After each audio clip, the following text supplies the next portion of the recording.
Yo, what's up, everyone? It's Core Chronicles here, back with another epic What If.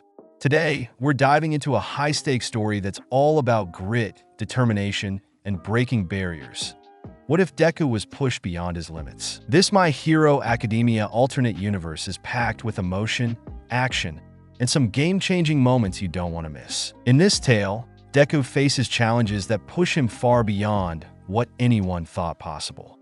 Beaten down by overwhelming odds and impossible expectations, he digs deep, unlocking untapped power and becoming a true symbol of resilience. Along the way, he creates new techniques, redefines heroism, and shows the world what it really means to never give up, even when it feels like everything is against him. But how far can someone go before they break? If you're ready for an inspiring and action-packed journey, smash that like button, share this video, and subscribe for more incredible what ifs. Let's dive right into it. Rules of the useless ones. Before we start, remember it's Izuku's POV unless said otherwise. It's already been a month after the USJ incident, and they all still think I am useless.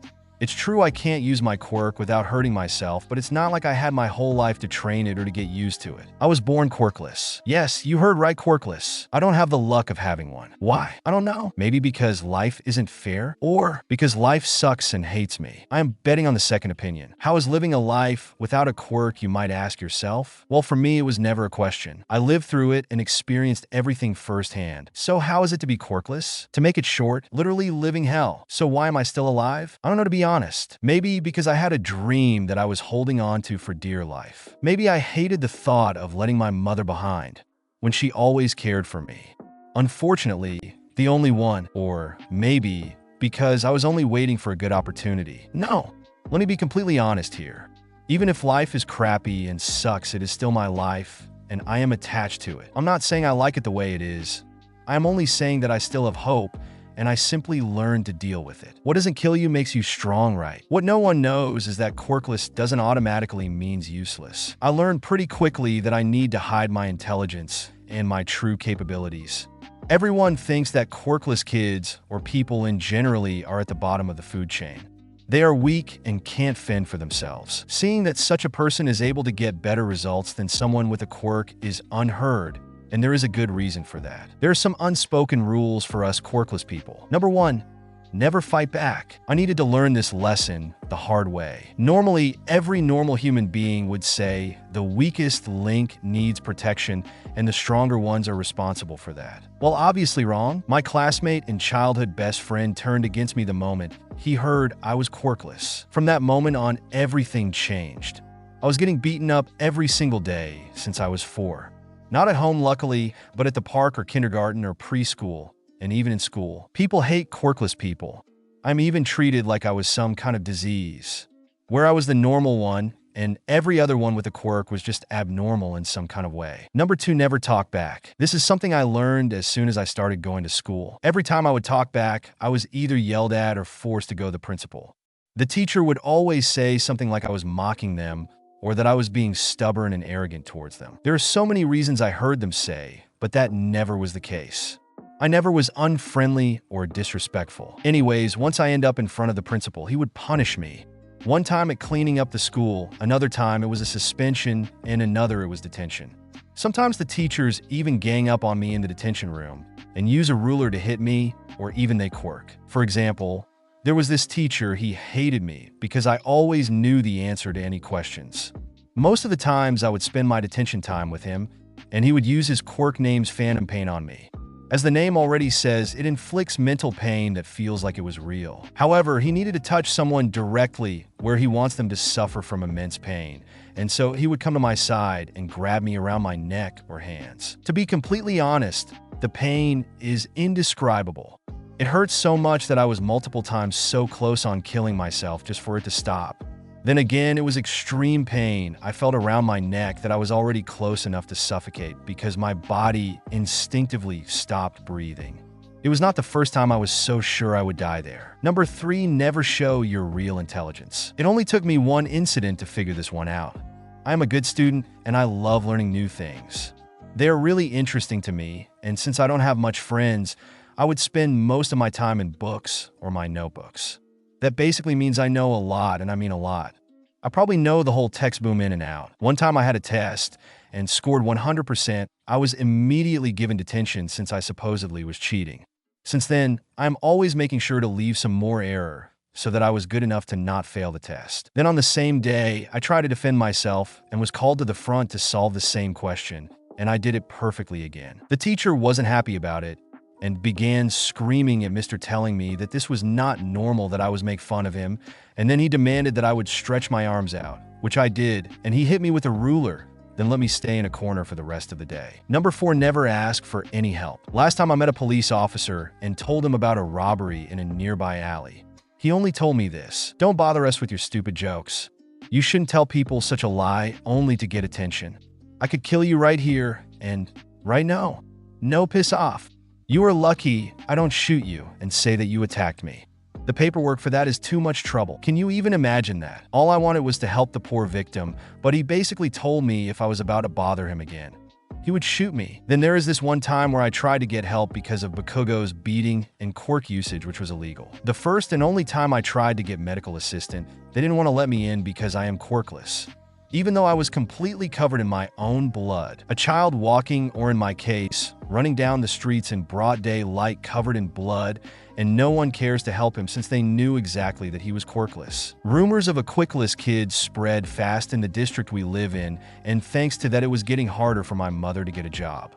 She loved me, and I loved her, but it worried me how much she was working. She had 3 jobs, and was barely eating or sleeping. It was only a week after USJ that I got the notification that she was sent to a hospital because she collapsed at work, and in the same week, she passed away because I couldn't effort the treatment, and they were also refusing to give her any. This was all my fault. I knew I was quirkless AD that she gave birth to me, and since I was still alive and relatively healthy, they knew how she was treating me.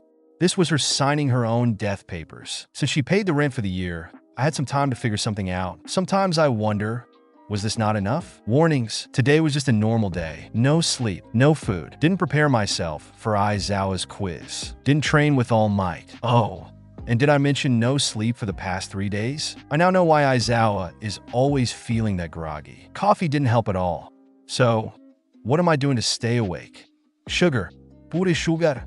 Sugar makes me hyper, and that is what I need right now. If someone was watching me on the street just digging into pour crystallized sugar, they would think that I have a quirk related to sugar, but that is not the case at all. So, I was walking towards UA and just finished my 3 bags of sugar. Yes, I'm addicted to it, and no one takes my sugar away from me. Don't even try it. I had a water bottle with me.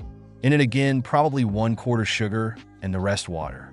It was my life savior, and it was cheap to get. Am I living out of sugar? Yes. Am I made out of sugar? Probably by now. I need to live to my nickname of a cinnamon roll. After all, was this healthy? Heck no. Did I even care? Not anymore. So again, I was walking towards UA and was late like every other day. I know it annoyed Aizawa, but what should I do? I have 3 jobs to take care of, and they are tiring me out. Once I was in front of the room, I didn't even knock. I hoped that he was sleeping like he always does, but no, life hates me really. I slipped into the class silently. No one except Aizawa even realized that I just entered the room. After 3 jobs and walking late at night, I picked up some stealth techniques. I didn't want to be robbed in any kind of way. It's not like I had much on me to begin with. Aizawa. Midoriya, you were late again. Yes, I know. Thanks for stating the obvious. Me. I am sorry, Sensei. I would have loved to say that this won't happen again, but it probably will, and I am not one to lie. Aizawa. This is becoming a habit of yours. Me. I give my best to be here on time, though. The last couple of words came only out as a whisper. Aizawa. So I go to your seat for now, and after this lesson, come to me. Me? Yes, Sensei. I went to him and took my test and went to my seat. As I was about to get seated, I was called to the principal's office. Sai, why can't no one let me be alone? Not even able to write anything on my test papers, I stood up and walked to the principal's office. I wonder what he wants from me. Am I in some kind of trouble? Did he find out about my living situation? Wait, is it against the rule to have a job? I don't think so. Shit, I didn't pay the school fees, did I? Once in front of his office, I knocked at the door, and he let me in and guided me to a seat. Me stuttering, am I in some kind of trouble? Nizu, that depends on how you look at it. Me, if it's the school fee that I can pay it till the end of this week. Nizu, huh, how did you come to that conclusion? Your school fees are already paid. Wait, what? If that is not it, Then why am I here? Damn it, did I just give away my financial problem? Me. Then why am I here? Nizu. You see, I saw you coming to school late nearly every day, and this is simply not acceptable. Would you mind telling me why you are so late? Me. I AHM work to support my family. Not a lie there, though the family I have left is me, myself, and I. Nizu. I see. You see, this is the reason I called you here. Seeing as your work is interfering with your academic success, I established a new school rule. Oh no, don't tell me what I think you are about to say. Just don't. Please, just stop talking. Nizu. From now on, it is prohibited for students of my school to work in their free time. Me? But sir, Nizu, if your family is in some kind of financial crises, I am sure we can find a good solution to it. Me? I can't tell him. He wouldn't help me. He knew I was quirkless. There is no way he would help me. Me? I understand, sir. Nizu. Are you sure that nothing is wrong at home? Me? I am. Thanks for your concern. No, nothing is. Mom is gone, and it's my fault. She overworked herself because of me. Nizu. Well, then you can return to your classes now. Me? Thank you. I stood up and was about to go to class 1A when I meet Aizawa in front of the teacher's office. Aizawa. Midoriya, please come with me. I need to talk with you. More bad news. Great. Just fucking great. I went with him to his desk. Aizawa. You are always late to my classes, and you are even sleeping in mine and the other classes. This is an unacceptable behavior. I can also tell that you stopped training. If you want to stay in my class, then you need to keep it together and start working again. Me? I understand, Sensei. Aizawa. This is a warning, Midoriya. Me. And I will take it to heart, Sensei. Aizawa. Good, now go. It's not like I choose this way. It's not like I wanted to live this way. It's not like I had a fucking choice. This is not my fault. Why can't you see that? I went back to my classroom, and I could hear my friend and everyone talking about me. They were having fun on my behalf, calling my hero's name and using its real meaning. Deku these, Deku that. For them, it was only a harmless joke, but for me, nah, not the least. I already heard everything. There was nothing I did not hurt once, but it still hurt coming from the mouth of my friends. Up until now, I considered everyone in my class my friend, but not anymore. The closest friends I had was Tokoyami, Todoroki, Ida, and Uraraka. They never talked about me much. Even then, they never made fun out of me only stating the truth. The next class was an English class held by Mike Sensei, and I got my English dictionary out. Then I heard them mock my quirk that was also All Might's quirk, saying it's as pathetic as I was. You know what, I could take a lot, but no one talks shit about a quirk that was given to me. I know I don't deserve it, but still, what happened next got me detention for a month, and I was suspended for a week. So here is the short version of what happened. Mike came into the room, and he needed to make his English lesson circle around the topic bullying. After a while, I stood up, took the English dictionary, and threw it at Mike with 20% OFA. He didn't doge it. He asked me why, and I told him we were doing an anti-bullying program, and my teacher said words can't hurt us, so I threw my dictionary at him. Words can't hurt. What kind of bullshit is that? After I did that, Ida escorted him to the infirmary, and I took my things and left. I also got the notification to stay at home for the rest of the week. Great, right? Way to go, and start a nice week. Help. As soon as I got home, I could hear voices in my head. Voices of the past calling me, taunting, and mocking me. Me? Sharp inhale. Not again. I closed my eyes and began counting.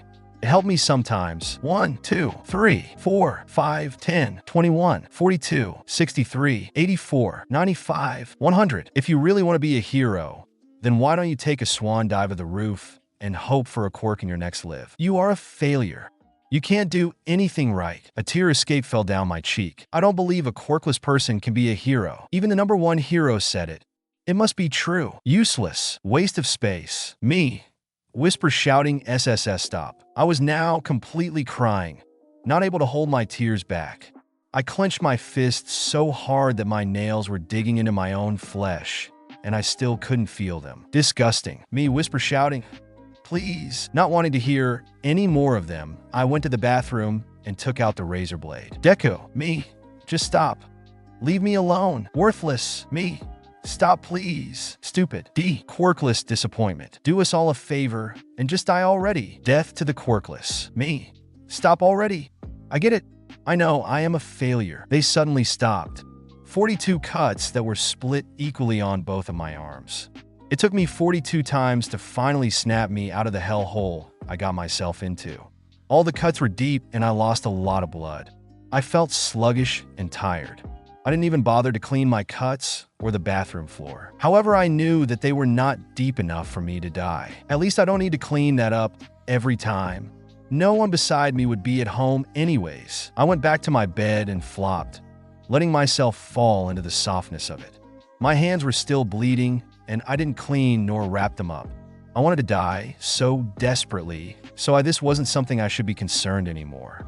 Soon after I laid on my bed, I let myself drift into the darkness. Disappointment. The next day I woke up and immediately tended my wounds. I also completely forgot that I did that to myself. It was as if nothing had happened, as if the voices never were there. I can't believe I got suspended from UA only because I threw a thick-ass English dictionary at a teacher. He could have dodged that too. Okay, maybe not since I used OFA, but still. Now I was at home, not even able to go to work, since thanks to Niza no one dared to even take a UA student in as a worker. How he knew where I worked, I don't know. But thanks to that, I now had no income and no money at all. I was not sure if he knew that my mother died since I never made it public, and I was also the one that paid for the funeral unofficially. As for now, she is still living on papers, but in real live not so lively anymore. Not knowing what to do with all the time I got, I picked up my quirk training again. So as promised, I began showing up to the training lessons with all might every day the whole week, and he didn't even knew what I did for being suspended. On the last day, he asked me what I did and I told him the story. He was furious at me, screamed how stupid it was, and yada yada yada. To be honest, I didn't care at all. It felt good, and I was not regretting it. After that, he didn't want to talk to me anymore, saying something on the line that I needed to think about what I did, but I couldn't understand that at all. I mean, it was fault to begin with. Words can't hurt. Newsflash. Thinking a book filled with them hurts not even as much as they do. I could also have made him cry and mentally hurt him, but I'm not such a bad person. I would never do something like this to a teacher I liked. Besides, it was not something Recovery Girl couldn't fix at all. Better go to Recovery Girl instead of Hound Dog. But I guess I chose the wrong choice. Hound Dog would have been better. Nah, Aizawa would have made my life a living hell if I did that. Speaking of which, today is my first day after the suspension, and my first class was with All Might, and then I had Aizawa. Well, I can't wait for all the drama that is about to happen.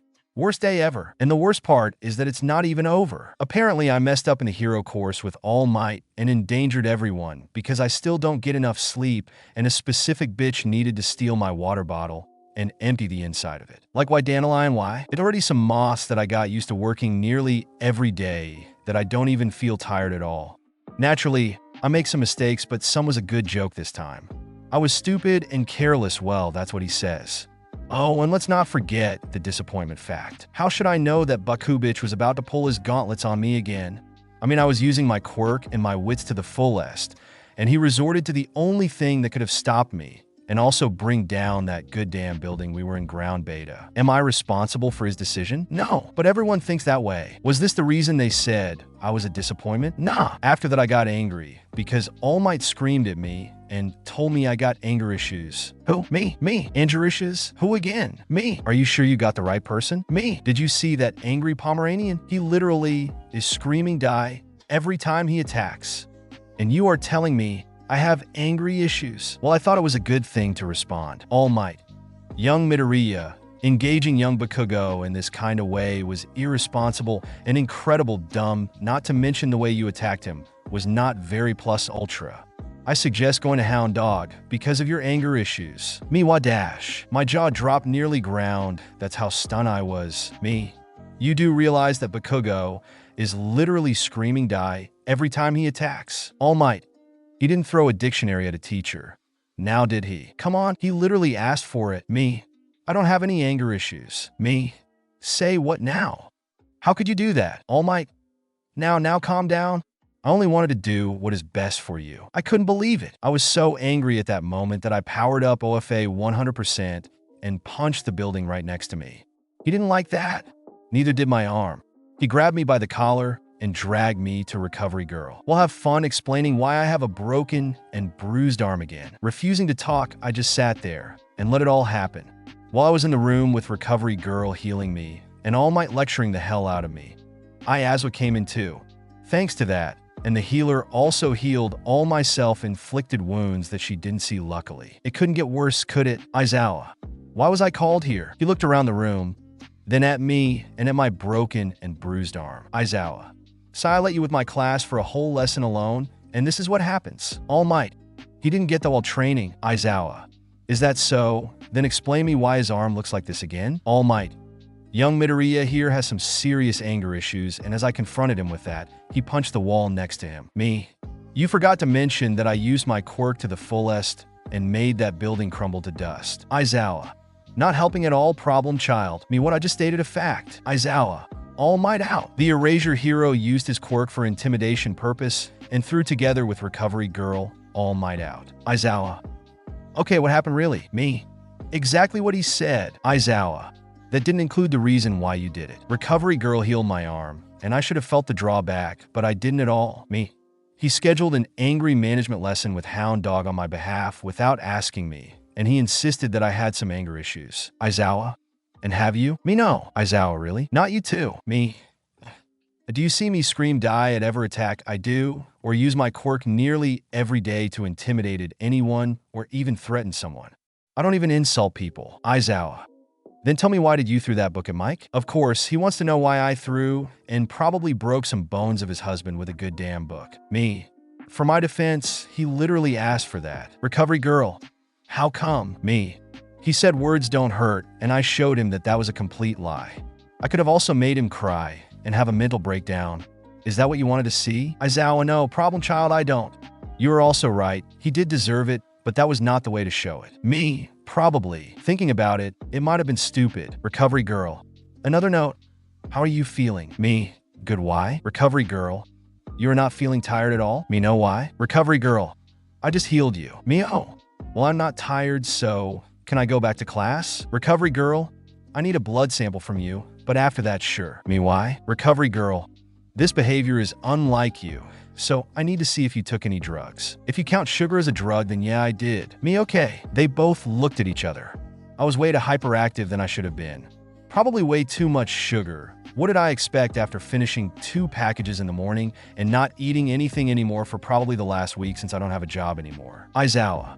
Are you drinking coffee? Me, no, tried it, but it doesn't help. Whoops. I shouldn't have said the last part. Aizawa.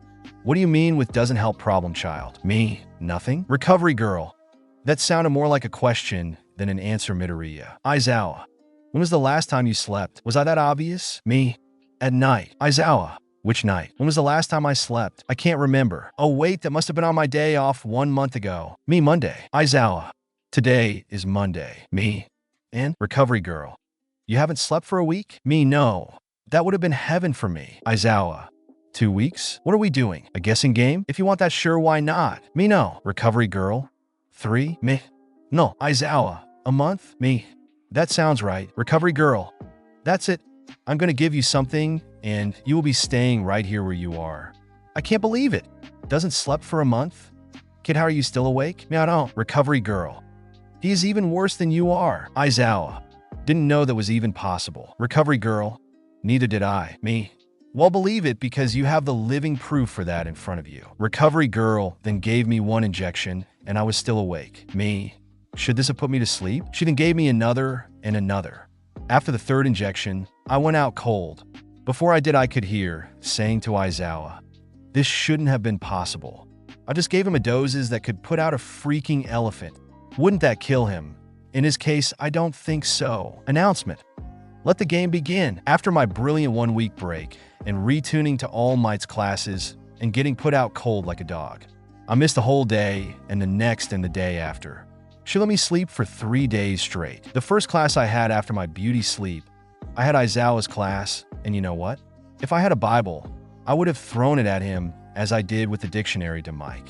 That much on the note to angry issues. Quirk discrimination classes? Really? Whose idea was that? First bullying classes in English with Mike, and now this? What the fuck is going on? Nizu, are you trying to tell me something? I know I have problems. I know that you know that I do, but serious? I would never come clean to you guys. I do not know who decided to make a lesson about quirk discrimination, but whoever that genius was should have made a little research about quirkless people. Aizawa, if you were doing this and already paid for that, then do your job properly, man, and stop complaining, Ka. 2 hours later, and we had another lesson with him.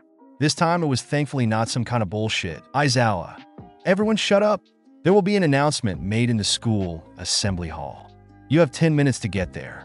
Beaver, you start asking, I don't know what it is. With that being said, Aizawa got into his sleeping bag and crawled out of the classroom like the caterpillar he was. Man, will you ever evolve? Or will you forever stay a satyr pillar? At this point, normally, people would start asking me questions, but I was pretending to sleep. My so-called friends didn't want to hang out with me, saying I was bad influence to them, and so no one asked me. Uraraka. Hey, what do you think this all about? Ashido. I don't know, but I sure don't want to be late. After 5 minutes, they found Class 1B, also heading toward the assembly hall. Everyone was confused why the other class was there, but soon came to the conclusion that it must be something important. Like a fucking villain attack again. If that was the case, then I would be happy joining their side. I don't care anymore. They are only mocking and hurting me with their words. No one even cared for me, so I might as well give it a try and be a villain. Well, that is what I like to think, but in reality, I love being a hero, and I love being here. Still, I would like to teach them all a lesson or two. We soon got to the assembly hall, only to see the entire UA staff member waiting for us, except the principal. After 5 minutes, everyone started to panic a little bit. After 10 minutes, everyone tried to get an answer out of the teachers in front of them, in hope they could calm their nerves down. Finally, after 15 minutes, they could hear a small clap coming from the principal himself. Nizu, welcome everyone. First of all, let me assure you that you are not sitting here because of another attack from the LOB. Oh man, don't get my hopes up. With this being said, everyone relaxed immediately, as whatever the principal is about to say couldn't be that bad, or so they thought. Something tells me whatever he will say next is for his own entertainment and the reason for the red flags popping up in my mind. Nizu, I've decided to bring back the hero versus villain war game. I fucking knew it. Judging from Nizu's expression, he was totally having fun with this. I decided to look around only to see that everyone was shocked about this, even the teachers. Well, most of them, as our lovely homeroom caterpillar was not even paying attention. How can he sleep at such a moment? Nizu, anyway, we will be distributing a paper with your team on it. If it says Heroes Team, then please go to Ground Beta. If it says Villains Team, then go to Ground Gamma. Please let me be a villain. I want to be one, please let me be one. I want to destroy them. Please. Everyone got their paper, and the moment I opened and looked at mine, I was overwhelmed with happiness. Villain Team, me. Heck yeah, everyone looked at me. Did I just scream that aloud? I don't care. I love it. They said I was stupid. Do they really think I couldn't handle them? If so, I will take them down, and that even with pleasure. Worthless, they even say. I will make you feel like you were, and you will wish that you never have called me like that. Died, even screamed. When all hell breaks loose, I will be standing on top of everyone. Third POV. Too bad that no one saw the change in his eyes as his hair has casted a perfect shadow on them. He was smiling an unnatural Cheshire Cattish smile. Considering what he just said, it made sense to the teachers. They thought he was exited. Little did they know what they got themselves into. He was done playing nice. Nizu, it seems we have our teams then. Oh, and one thing, there will be some pro heroes observing the game. I have sent you a mail with a doc that includes all rules by questions. Please come and ask me. You have 3 days to prepare yourselves. However, the team members would be allowed to have a Q&A session with Nizu today, but also anytime they had any questions before the exam/game starts. After that little announcement, everyone went to the room their other team members would be. Hero's side. Third POV. After everyone split up, a large group of people began walking towards Ground Beta. Once they arrived there, they quickly realized that everyone from Class 1A and Class 1B was there.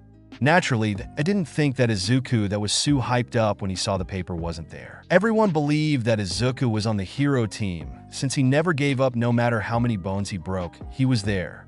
They were even close to call it self-torture. Some say he was crazy, because he loved the pain his quirk gave him. Others say he was a villain in disguise because of the joy he had from breaking his bones, and then there were others that says he was only there because he loved getting beat up. The sad truth that no one knew was that Izuku didn't like it.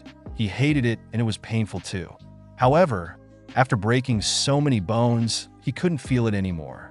He had developed such a high pain tolerance that he nearly couldn't feel any physical pain anymore. Monoma, isn't everyone from both classes here? Denki, well, everyone is here from Class 1A. What's with Class 1B? Kendo, Everyone is here from us. While everyone was checking the other out, there was this one angry dandelion looking around his class for a certain green bean. Bakugo, where the fuck is that damn nerd? No one even bothered to even pay attention to Izuku. And if the angry Pomeranian didn't shouted that out, they wouldn't even have realized that he was missing. Glances flew all around the room, and whispers about his whereabouts could be heard. Shizuki, he might be on his way here. Bakugo, for 30 fucking minutes? Uraraka, that's not like him. Ida, true, he is always on time, never late. Yanagi, maybe you got the wrong room? Bakugo, yeah, the fucking villain's room. Aoyama, let's wait Mon Amy. He might have gone to his room first before coming here. So they began waiting for 5 minutes. These 5 minutes quickly became 10 and then 15. Bakugo, damn that nerd. Ida, he is indeed not here. Uraraka, does that mean that he is a villain? Bakugo, we are officially screwed if he is. Kurwaro, what do you mean? Bakugo, did you see his fucking notebook? Kaminari, yesen? Bakugo, that useless waste of space knows our every weakness. He always writes everyone's quirk down and analyses it to the bottom of its core. Believe me, even I don't want to piss him off completely. Kendo, but aren't you literally bullying him? Bakugo, he is only tolerating my behavior. Pissed him off once, and trust me, you don't want to know what he is capable of doing then. Todoroki, that's some incredible patience he has there. Tokeichi, but aren't you guys even spreading rumors about him? No one could be that tolerable. Bakugo, he fucking is, you dumb extra. Monoma, I don't believe that someone as useless as him can be that dangerous. Bakugo, then you fucking face him on your own. Everyone in Class 1A was worried because of Bakugo's sudden change in behavior. It was clear to them that he knew exactly what he is talking about. Class 1B, on the other hand, only heard the rumors about him that were spread thanks to some gossiping talk from Class 1A. They never knew the boy or even talked to him. If they only knew what was waiting for them in the next couple of days. Soon after that, both classes began to argue over Bakugo's advice and split up. Neither of both classes wanted to work together, and so they formed two hero groups of their own. There was nothing against this new formation in the guidebook. Kirishima, bro, what happened when Deku gets mad? Bakugo, did you ever see him mad at all? Todoroki, come to think of it, never. Bakugo, that's because that freaking idiot has his emotions in check. What do you think why he threw a dictionary at Mike with his quirk powered on? Mina, I don't know why. Bakugo, Kaos, what Mike said was completely bullshit, and he got a little bit mad. Todoroki, how did you get him completely mad then? Tokoyami, revelry in the dark. Bakugo, I insulted his mother, and he snapped. Kirishima, why did you do that, bro? Bakugo, I don't fucking know myself. I can't remember why. One fucking thing lead to the other stupid thing, and it just slipped my mouth. Momo, what did he do? Bakugo, back then he was still quirkless, and even though he didn't have a quirk, he was fucking fast and strong. He punched me and swooped me down to the ground. Todoroki, but that isn't it all, is it? Bakugo, no. He had me tight in his grip. I couldn't move nor escape, and he also had me in a position where when I activated my quirk, it would hit my back. I was fucking stupid back then and used it trying to escape, but do you know the fucking result I got from that attempt? Todoroki, let me guess, you burned your own skin? Bakugo, exactly, Sherlock. He, however, didn't stop there. He did the exact same things that I would do to him. I never felt so fucking useless in my entire life. Uraraka, while that is new, everyone in the room thought as Izuku being weak.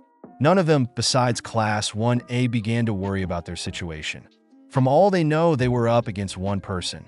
Little did they know who was on the villain's team. The moment I entered the room, I saw all the teachers standing there. All Might, Vlad King, Aizawa, Mike, Midnight, Cementos, Power Loader, Snipe, and Nizu. Nizu, welcome to the villain's team, Midoriya. After our short meetup, I want to find himself a nice and quiet place. I intended to find all the loopholes and exploit them. There was only one place that was very quiet, and I loved it, the rooftop.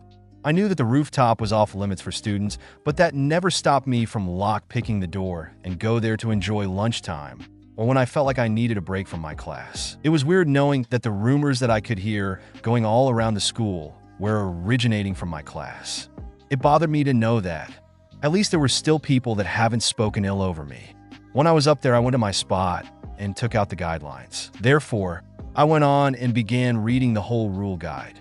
This was a game for Nizu, and I had no intention to make life easy on my classmates. If anything, I decided to go hardcore on them. I began to mark some rules and write the possibility of a loophole down. I felt like I was being watched, and after a while I knew why. Nizu was looking on the security cameras and saw me writing some words down. Since he knew that I would be on their side, and seeing as I just wrote a bunch of things down, there was no chance that the rat god would not be interested in what I had wrote down. After 2 hours, he called for me to come to him. I had some questions. I went through all the loopholes I found, and he just agreed that I could use them. Then again, I wouldn't make it that easy for him to find out what I had planned. We might be on the same team, but I still wanted to have some hidden card up my sleeve. I didn't trusted them. I could see that he was shocked by all the loopholes I found. Nizu, it seems you found a lot of the loopholes I placed mid-Araya, but I never imagined that you will find everyone. Me, I just wanted to make sure that I will not break the rules during the game. Now I wanted to ask you this. It says that the game starts the time we get the rule guide, is that true? Nizu, of course, with that being said, the game has technically started. Why do you ask? Me, I wanted to make sure that if I decided to spy on my classmates that it would not go against the rules and immediately disqualify us. Nizu, it wouldn't. Besides, I'm already doing this. He then showed me his screen, and he was indeed watching them all. Me, are those drones? Nizu, yes, they're Power Loader's creations. He also made some weapons for us in a villain costume. Me, I should thank him then. This eliminates the next question I had. Nizu, and that would be me. I wanted to request the assistance of the support student Mayhatsum. I believe her designs could help us, but I forgot that Power Loader was already on our team doing it. Nizu, what a splendid idea. I believe he would also like some assistance in building his so-called babies. Do you have any specific plans right now? Me? No, Nizu, you don't have to lie. Me? Okay, yes, I have. Nizu, if you don't want to share them right now, then that is fine. However, I want you to know that we are a team now, and you can trust us. Me, am I allowed to hurt them in any kind of form? And to which extent? Nizu, as far as you do not kill someone or immobilize someone for the rest of their life. Well, he didn't say anything against mentally or emotionally. Good to know that. Me, I have one last question. Can I use explosives? Nizu, I will get Snipper to teach you how to use them, and after that you will be allowed to handle them as you like. But do tell me, why do you want to use explosives? Me, distraction. Nizu, I see. Me, what happens when a hero kills a hero? Nizu, the hero which killed a teammate will be disqualified. But that never happened, and the same for the villains. Me, I believe that's all I wanted to ask. Nizu, I can't wait to see what you are planning to do since you will be the villain's leader. Hold on, what did the rat say? Did I hear wrong? And here I was hoping I won't be the leader. Not that I couldn't handle it, I just don't felt like dealing with them even more. I don't trust them that much. Besides, I kind of wanted to do my own thing, and now I had a team to take care of. Well, I will be damned if I don't take care of my team. Nizu, I am sure you will love it. I sure will. This whole leader thing sounded suspiciously like he wanted my trust, and at this point, I am pretty sure he knows about my mother and my whole situation. Nizu, you should have known better. There are rules that prohibit me from telling you everything. You should know that. With that, I decided to prepare for the war and leave the room. I had no words for him in respond, and so I left without even saying properly goodbye. Will I blow up some stuff? Sure. Do I intend to torture them? Yes, and not only physically, but also mentally. Will I make sure they start killing each other? Maybe do I have a team to carry to the goal? Most likely. Will I intentionally eliminate some of my own team members? Probably. No sturli. Like 100,000% sure. Preparation day 1. Costumes. Thanks to me, May and Power Loader are working together now. This was bound to be a disaster, since May's invention normally would all go up in flames in the first 15 seconds, and then there was Power Loader with his precisions. Everything he makes is really good, but if you ask me, they all lack a certain creativity. Bring those two people together and boom, you got a nice duo that can give you op weapons. That's exactly what I needed. I love having May around. She was crazy, but it was a good kind of craziness. I loved all her invention, and this time, I gave her a notebook full of designs I made the same day I heard I was on the villain team. I knew thanks to Nizu that Power Loader will be making the costumes, but no one ever said anything about him being finished with it. After my talk with Nizu, I went to Power Loader and asked him for the blueprints. He just looked at me and told me that he didn't even start with them. That was good for me. I had so many ideas, and I wanted to make the most out of it. So I sat there in my room and not the dorm room. The dorms was something Nizu created after the USJ attack. It was a good idea. But if you are like me and hated by everyone in the classroom, then that was the worst thing that could happen. I found it okay to be with my closer friends like Todoroki, or Ida, or Tokoyami, or even Uraraka. It was a nice exchange being with them. I also didn't have anything against the rest besides that they like to talk a lot, and when people walk by they take bits and pieces, and that's how the rumors start. Many of the rumors are only bad jokes about me, or my quirk that just hurts and are no fun at all. Over-exaggerating things to a very bad situation that never is good. Well, I was about to show them what real over-exaggeration was like. My ideas were simply create exactly the same custom like their hero suit, only with other materials and some features in them. You might also call this a small upgrade. I'm sure the others don't know that the villain side had all the teachers. With my design, I will make sure that they won't find out. All they need to know is that I am the villain in this game, and nothing more. With that in mind, and my real hero costume, I create a unique design that looked more like a rabbit. I love my rabbit ears, and I wanted to be as fast and agile like a rabbit, but as cunning as a fox. I was on the way to May with the design of my own villain costume. Right in front of the supporter course, I could hear that Power Loader is teaching his class until the game starts, and so I knocked at the door. I might not be the best student, but I still tried to be decent and friendly. Once he let me in, I bowed to him. Me, can I borrow May for a second? Power Loader, sure, go ahead, but please don't let anything explode. Me, I won't. Power Loader, stop right there. Are these some blueprints you have there? I was about to go to May when he stops me. Me, yeah? Power Loader, did you answer me with a question just now? Me, maybe? Power Loader, so are those blueprints? I couldn't even respond. Then I felt someone taking the notes from my hands, and I knew what was about to happen to me. This was something that happened to me once already, and I was not prepared for it, so I froze. Flashback brought to you by May looking through Izuku's notes Kakin. Yo nerd, me, Kakin. I am talking to you, waste of space. Me. What do you want? Kakin. Oh, the nerd can fucking talk. That never does sound good. I got prepared for what was about to happen next, and then it came. Explosions on my shoulders where he grabbed me, and then my notebook was pulled away from me, and all I could do was watch in shock how my notebook was teared up in pieces. Me, kachanno. Then something snapped at me the moment I saw him, throwing my already burned notebook out of the window. I pulled myself out of the grip from his underlings and ran right at him, tackled him to the ground, and began punching him for a little bit before I had him in a tight grip. He was now laying on the floor, and I was holding his hands close to his back, and the moment I did that, he froze. It was the second time for me to have him in this kind of position, and he knew what he needed to do for me to calm down. For once in his life, he shut up and played dead more or less. After 15 minutes of holding him like this, I let go and went to the window crying. Useless, waste of space, disgusting, Deku, worthless, stupid, bastard, quirkless disappointment. Do us all a favor and just die already. Death. The word began circling in my head, and I was very close to hyperventilate. I needed to calm down and quirk. I began pinching myself until everything came back to me, and I was screamed at by the next teacher that wanted to start the lesson. Thanks to me still standing close to the window, the teacher came to me and pulled me by the collar to the principal gain. Here we go again. In Flashback brought to you by a happy fish nibbling at a burned notebook, I was still frozen in place, and I could hear him talk to me.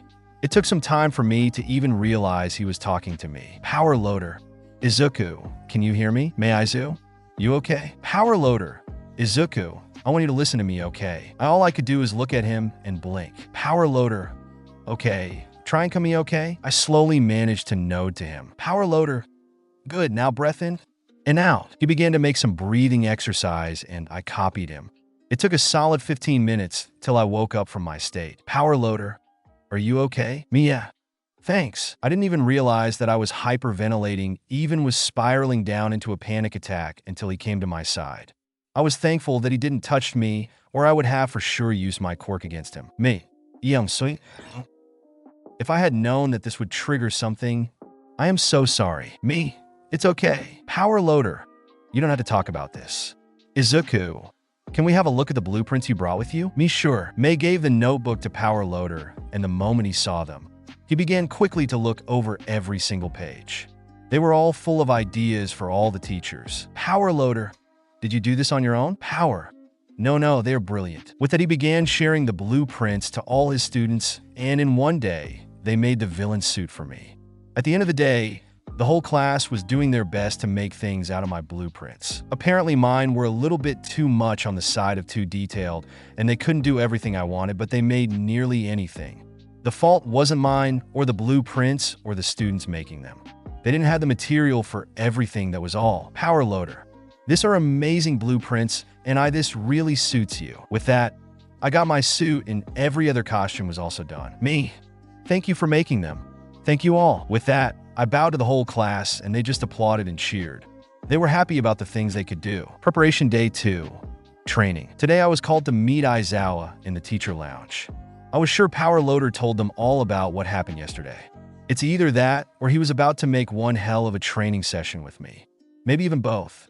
His last comment to me was that I wasn't training enough. Well, first, if I can do a lot more than I show off, and second, I was and still am tired as heck. I still didn't eat anything else besides sugar, and I was so close on just collapsing. I was dead tired. I couldn't sleep at all thanks to my messed up working schedule, and now it was a habit. I just arrived at the school and went straight to the teacher's lounge where he told me to go and meet him. Once I arrived, I knocked at the door. Mike, come in, little listener. Me. Sorry if I am bothering you all. Mike. No, not at all, little listener. I could tell that he was careful when he was talking to me. Everyone was keeping a little distance from giving me some space. This was all I needed to see, and I was not dumb. I immediately knew that Power Loader told them, or that Nizu was watching over us through the security system. I looked at his face, and it annoyed me. He was careful, and it was showing on his face. It was not pity, but it was close to it. Then I looked Midnight into her eyes. The same thing. I don't need your pity. I don't need anyone's pity. I don't need you all worrying about me. This was all I needed to see before turning around and walk out of the room. No, I'm not dealing with that shit. After I exited the room, I began walking to the staircase and up to the roof. Once I was there, I went to the middle of it and laid down. I knew that if I were staying in this room, I would at some point explode. I laid there and closed my eyes. Why? Why did they need to look at me like this? Fucking why? I closed my eyes and enjoyed the silence until I heard the door open and closing. There was also nearly no sound of footing, which meant that it was Aizawa. Of fucking course, he followed me. Me. I am sorry I ran away. I just needed a moment for myself. Before I do something stupid. The last part was only a whisper, and I hoped that he didn't hear it, but something told me he did anyways. Aizawa. I understand, kid. I didn't open my eyes to know that he sat down beside me. For the first time in my life, I was happy that he didn't ask anything. I appreciated the silence between us. After 10 minutes, I sat up and looked at him. Me. Why did you call for me, Aizawa-sensei? Aizawa. I wanted to make a training session with you. Me, okay. Aizawa. You ready to go, problem child? Me, yeah. He stood up and helped me up, and we both went to ground gamma. Once we entered, he immediately took a fighting stance. Aizawa, I want you to go full out on me, kid. Show me what you can do. Me? Yes, sensei. Even if he says this, he doesn't want me to actually go full out, does he? I was somehow sure he didn't mean what he said, and so I prepared myself too, but in a sloppier way. He came straight at me, and I began blocking his movements. Not everyone, of course, or I would break one of my rules. I let Aizawa-sensei punch me here and there, and even wrap me up in his capture gear. This went on for an hour, and I could feel my need for sugar. Aizawa, let's take a break. You're getting way too sloppy. Have you trained at all in a couple of days or weeks? Yeah, I did, sensei. I went on my back and took out my bottle. I was about to take a sip when it all of a sudden was grabbed and pulled out of my hands. Me? H-U-H? I looked around and saw Aizawa standing there. He then opened the lid of the bottle and smelled it. Aizawa, is this water? Not pure, but me, yes. Aizawa. Midoriya, do I need to taste it? Me, nah, it's water. You can see that too, right? It looks like water. It smells like water with a little sweet touch than it is water. Never mind that sweet touch against what I have hopped. He took a sip out of it and immediately went out of the gym. I quickly followed him and saw him dump the whole sweet nectar that kept me alive outside into the grass. Aizawa, Midoriya, this isn't healthy and it is not helping you. Me. And how do you know? You are a freaking coffee addict. Did I say this aloud? I saw his eyes widen for a moment. I never was rude to any of the teachers or my fellow students. I never talked back, and all I did was apologize. Aizawa, were you sloppy on purpose in our fight? Me, no. Calm down, Izuku. Calm down. You just threw your holy grail away. Easy nothing to it. Aizawa, Are you sure, Midoriya? Me. Don't answer. Don't fight. Don't kill him for taking your holy grail away. Izuku. Then in an instant Aizawa began charging at me, or better to say, he just threw his capture weapon right at me. My being too deep in thoughts trying to calm myself down, not realizing what just happened, I reacted accordingly to the situation. Preparation Day 2. What just happened? Aizawa POV. In one moment I attacked Izuku with my scarf, and in the next one I was laying down on the ground face first. What the heck? I could feel myself being enveloped in something, and although I loved being on the ground, in order to sleep, this was not a situation I preferred since I clearly remembered attacking Midoriya. Am I in my sleeping bag? How did I end up in it? Wait, no, where's my scarf? Dang it, this is not my sleeping bag. I tried to get out of it, but quickly realized that this was my scarf. I was wrapped up in my own scarf. How? All I could do was blink a few times and try to replicate what just happened, but nothing could explain what the frick just happened. Then I felt something pushing me down, and in the next moment, laughter filled the whole area. It was not Izuku who was laughing his ass off, no.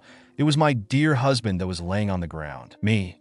And why are you laughing like crazy, Zashi? It took some time for him to stop laughing, stand up, and come to my side, but before he did that, he made a picture from us. Zashi.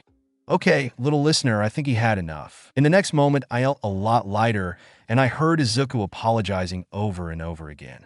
He bowed his head deeply in apology. I tried to get out of and stand up, but it was too tightly wrapped up around me. Me. Zashi, do you mind? Zashi.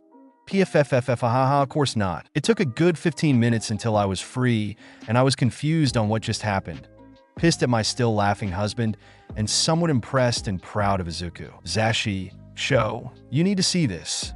This is how I found you guys just now. He showed me the picture he just took, and my eyes widened at the sight of it. There was a picture of me tightly wrapped in my own scarf, laying on the ground. That wasn't all. Izuku had a foot on my back in order for me to not be able to stand up. He was forcing me to lay low and not move in a literal sense. And then he had one end of my scarf wrapped around his hand. This isn't normal. So what Niza told us was true. He is hiding his strength and wits from us. But why? Niza never told us why he would do that. Flashback brought to you by Mike sharing the picture in the teacher's group chat. Mike, show. What do you think Nizu wants from us? Me? I don't know, and stop asking me that. Midnight.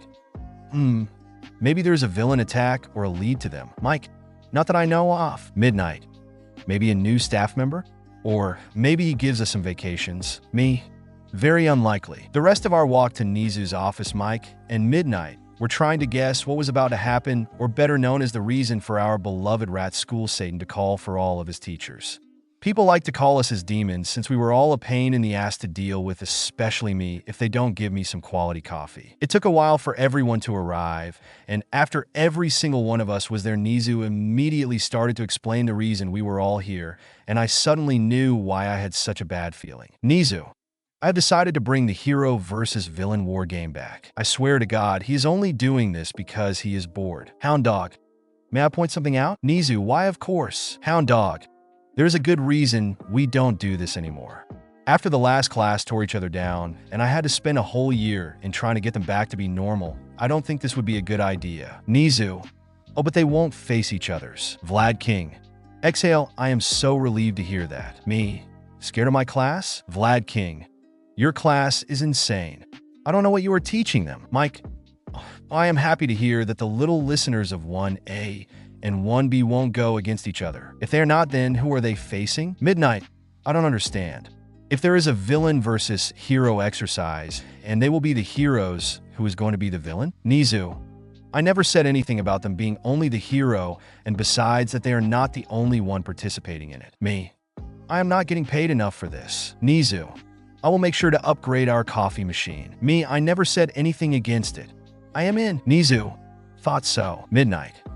Wait, they will face us? Nizu, not all of them, but yes. Vlad King, who is on our side from all of our classes. All Might. I can imagine Bakugo or Todoroki being one of them. Isn't Midoriya your protege? What happened? He was your favorite. Why not mention him? Nizu, no. Quite the contrary, they will be in the heroes team, and Midoriya will be with us. All Might, young Midoriya is out of it. He hasn't trained in weeks, and on top of that is always late or sleeps in classes. He also has some serious anger issues. Me. And Bakugo doesn't? All Might. That's different. Niza, how so? All Might. Young Bakugo trains hard and seems to be always angry. It's his charm. Me. What a very lovely charm. Screaming die in your face. Nizu. Midoriya will join us, and that is final. Me. Is there a reason for that? Nizu. I believe he was hiding his true potential from us. One of my students? Hiding his potential? Mike? Why should he do that? Nizu. I don't know the exact reasons for it, but I have an assumption. And of course you won't share it with us. End of Flashback brought to you by all the teachers laughing their asses off once they saw the picture of a captured caterpillar. Preparation Day 2.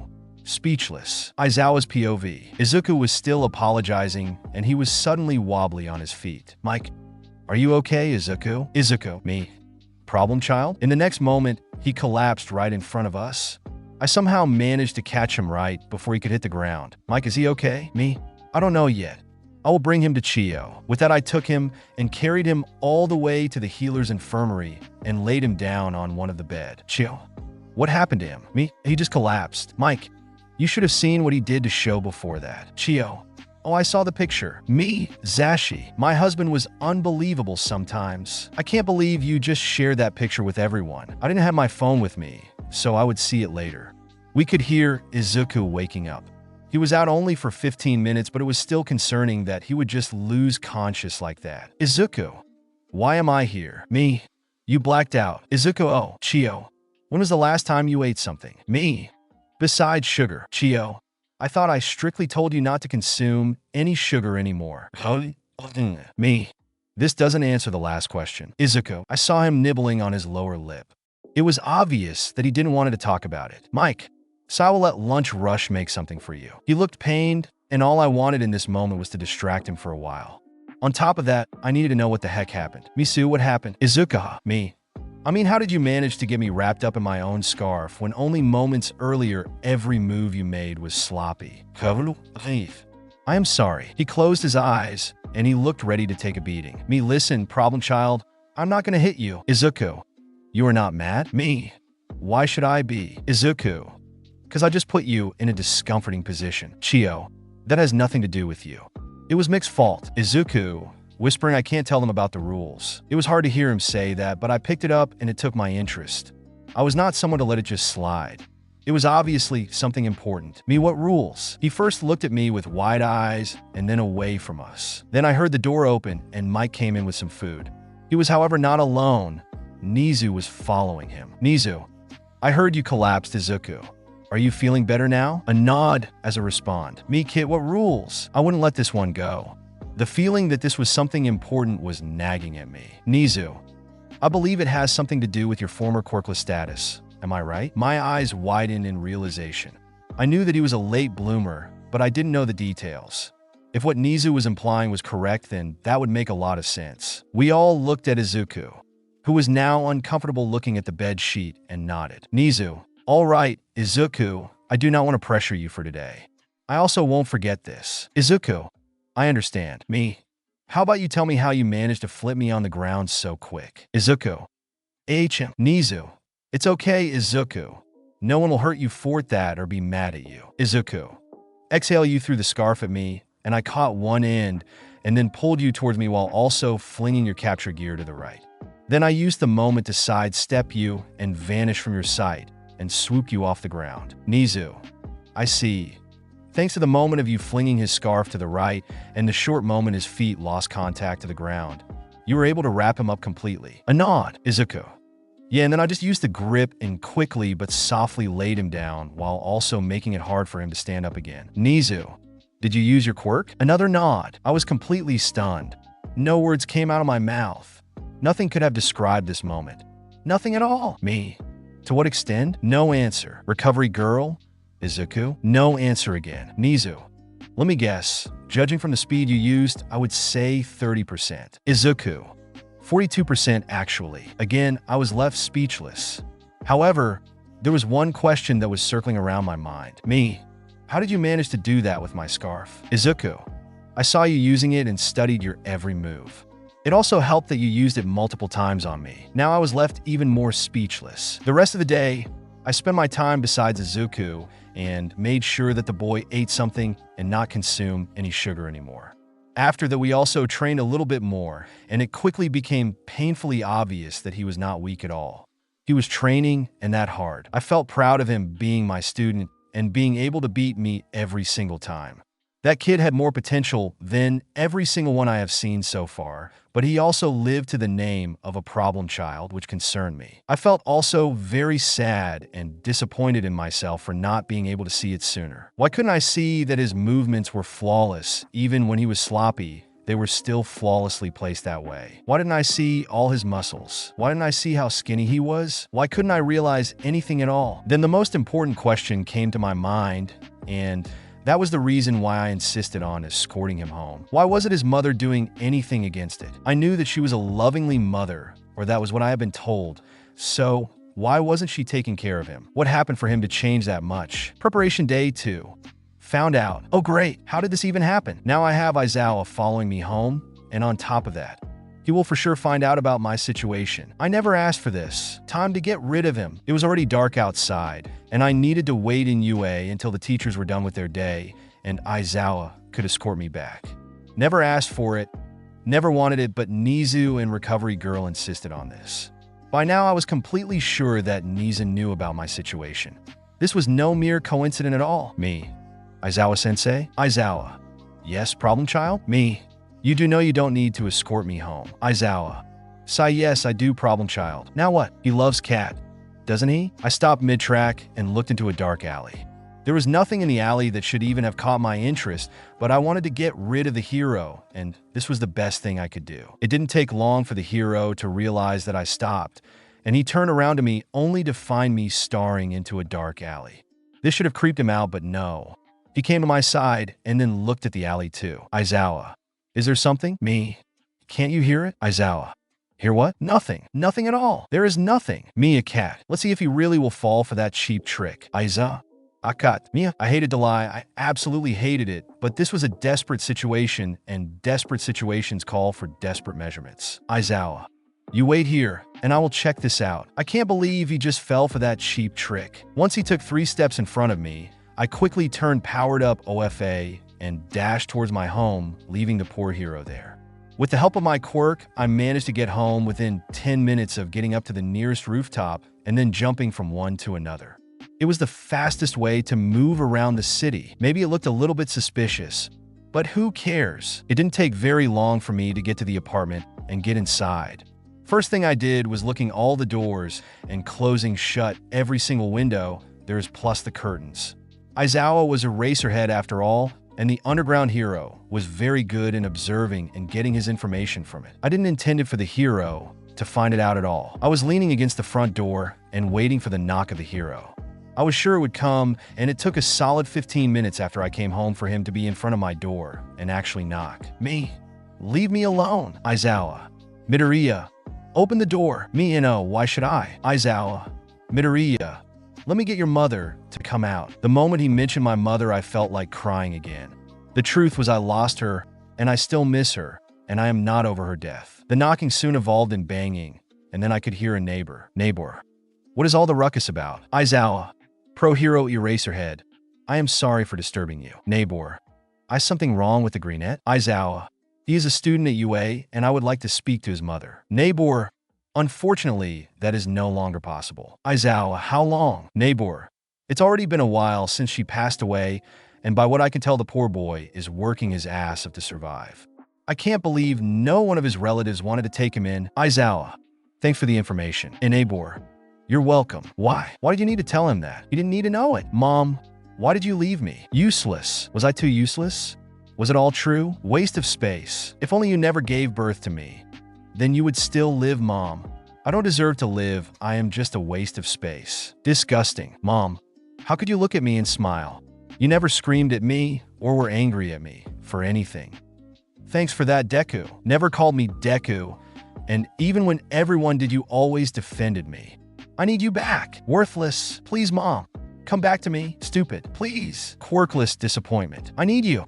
You were the only one that looked at me as a person and not as a quirkless abomination of nature as a freak. Do us all a favor and just die already. Maybe I should give in and do what Bakugo told me to do. Maybe I should really take a swan dive. Death. I wish to join you, Mom. I was so lost into my own thoughts and into the voices in my head that I didn't even hear the window glass break or the person that was coming close to me, or even realize that this was my own teacher. Aizawa. Aya. Only bits and pieces of what he said came through to me. Aizawa. Breath. I didn't realize that I was hugging my knees or that I was hyperventilating. I didn't feel the pain that I should have felt from my nails that were digging into my skin, because I was not only hugging myself but also grabbing myself that hard. Aizawa Zook. I felt someone touch me and pet my head. It was such a nostalgic movement that remembered me of my mother, and that was the moment when I looked up. Aizawa. Breathe, Izuku. I saw him and unconsciously let my grip loosen, and in the next moment, he pulled me into a hug and let my head rest against his chest. I could hear his heartbeat. Aizawa. Focus on what you hear, Izuku. It was calming, quick in pace, but yet calming. Aizawa-sensei. Wait, how did he enter? A good 15 minutes in his embrace later, I completely snapped out of whatever rabbit hole I was in. Me. Aizawa-sensei. The moment he heard me speak, he let go of me, and I quickly backed away a little bit. Aizawa. Why didn't you tell us, problem child? Why? Are you seriously asking why? You could have thrown me out of the school, expelled me for not having a guardian. What would you have done? Adopted me or send me to an orphanage? Because I wouldn't stay there not even in a million years. Me. Will you expel me now? Aizawa. Why would you think that? Me. Because it's against the rules. Aizawa, no, I won't. Pack your things, you are staying with me. I was left speechless. What did he say? Aizawa, where's his room? I will help you get your things. I could only blink. This was too much for me to process. What just happened? With that, I watched the hero stand up from the ground and walk away. I could hear every door he opened, and then I quickly remembered the look of the bathroom. Shit. I quickly stood up and ran towards the hero. Luckily, he found my room and still didn't open the bathroom. However, the bedsheet was all bloody since I didn't bother to replace it. Aizawa. Problem child? Me, yeah. He turned around and looked at me while also pointing at the bloody bedsheet. Me blood. Aizawa. Thanks for stating the obvious. Whose blood is this? Me. Maybe. Aizawa. So I pack your things, and we are leaving. And this is how I got to stay in Aizawa's house. After packing all the things, we went to his house. I learned that he was living with Mike and that they both were married. I was happy that this day was finally over and that he didn't send me to an orphanage, although I was sure he will the next day. Preparation day 3. Back on my feet. The night, I slept in Aizawa's and Mike's house in their guest room. At first, I couldn't sleep at all, and who thought they had so many cats? They had 13 cats in total, and every single cat thought it was a good idea to be with me. This is how I spend the night cuddling and petting the cats until I fell asleep with them. The next day, I was woken up by all the cats hissing at someone.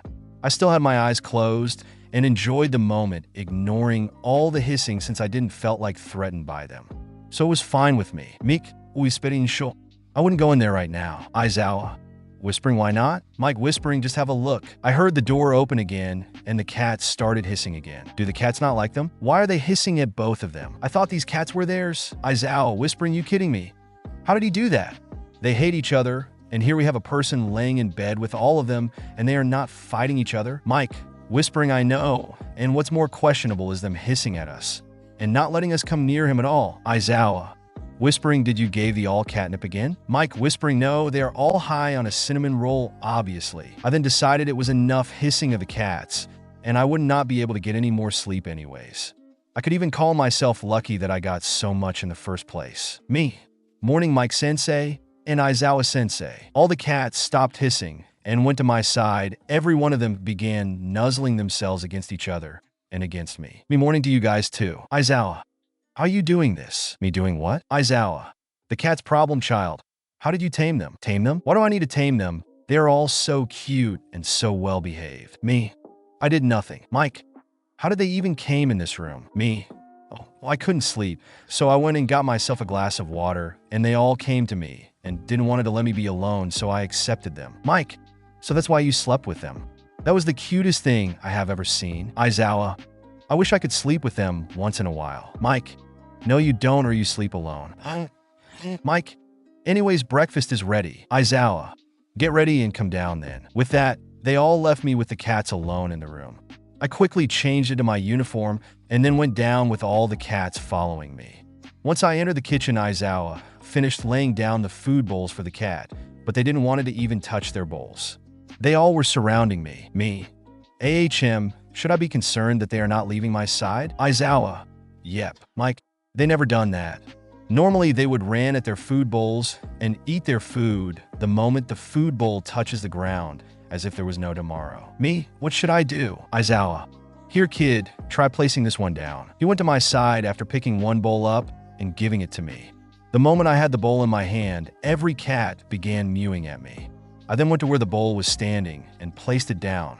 The cat whose bowl that was immediately began eating from it. Mike, looks like they don't want to accept the food from you anymore, show. Aizawa, these cats are crazy if you ask me. But they are so lovely. I crouched down to them and began petting some. Why are you not eating, HM? There are your bowl. They are filled with food, come one kitties. That was all it took for all of them to go to their food bowl and eat their food. They never listened to us at all. Show, these cats are officially his now. Aizawa, Saizuka, go wash your hands and come eat with us. I am not hungry. Mike, come on, just a little bit at least. Chio told us to watch over you. All right. I quickly washed my hands and came back, ate a little bit in order to not make any problems, and Aizawa drove us to UA.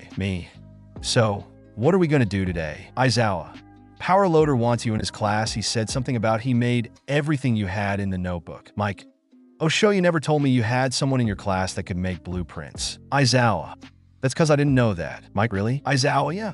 I looks like I didn't know a lot of things. Mike, that is possible? I thought nothing could escape your trained eye. Aizawa, well it is, and he is the living proof. Mike, Aizu, say why did you hide all the skills you have? They are amazing. Why don't you ask Nizu why? I'm sure he knows everything about my past. And so does bitch Mike. Wow, why did I just hear class 1A cinnamon roll insult someone? Yeah, and he deserves it. Aizawa, Nizu doesn't want to tell us. Mike, so you want to tell us why? I was quirkless. All Mike gave me his quirk just 10 months before the entrance exam. I have my own rules to survive. If I don't want people to know something, then they will not find out. Aizawa, Mike. The rest of the car drive was silent, and the moment we arrived, I instantly went to Power Loader's class. Schools hasn't started yet, and I walked into the classroom and was immediately meet with May, who was running towards me. May, your ideas are brilliant. Really? May, yes. Me and Power Loader, including everyone here, love them. How many did you made? May, every single one of them. Every single one? Then Power Loader came into the classroom and was about to start the class when he saw me and heard me questioning May's words. Power Loader, yes, every single one. Preparation day 3, weapons. Power Loader, have a look at these weapons. They look sharp, but they are not. All they will do is make a red mark on your opponent's body. Everyone also will have to wear these bracelets. So what are they doing? Power Loader, you see the blue stone? May.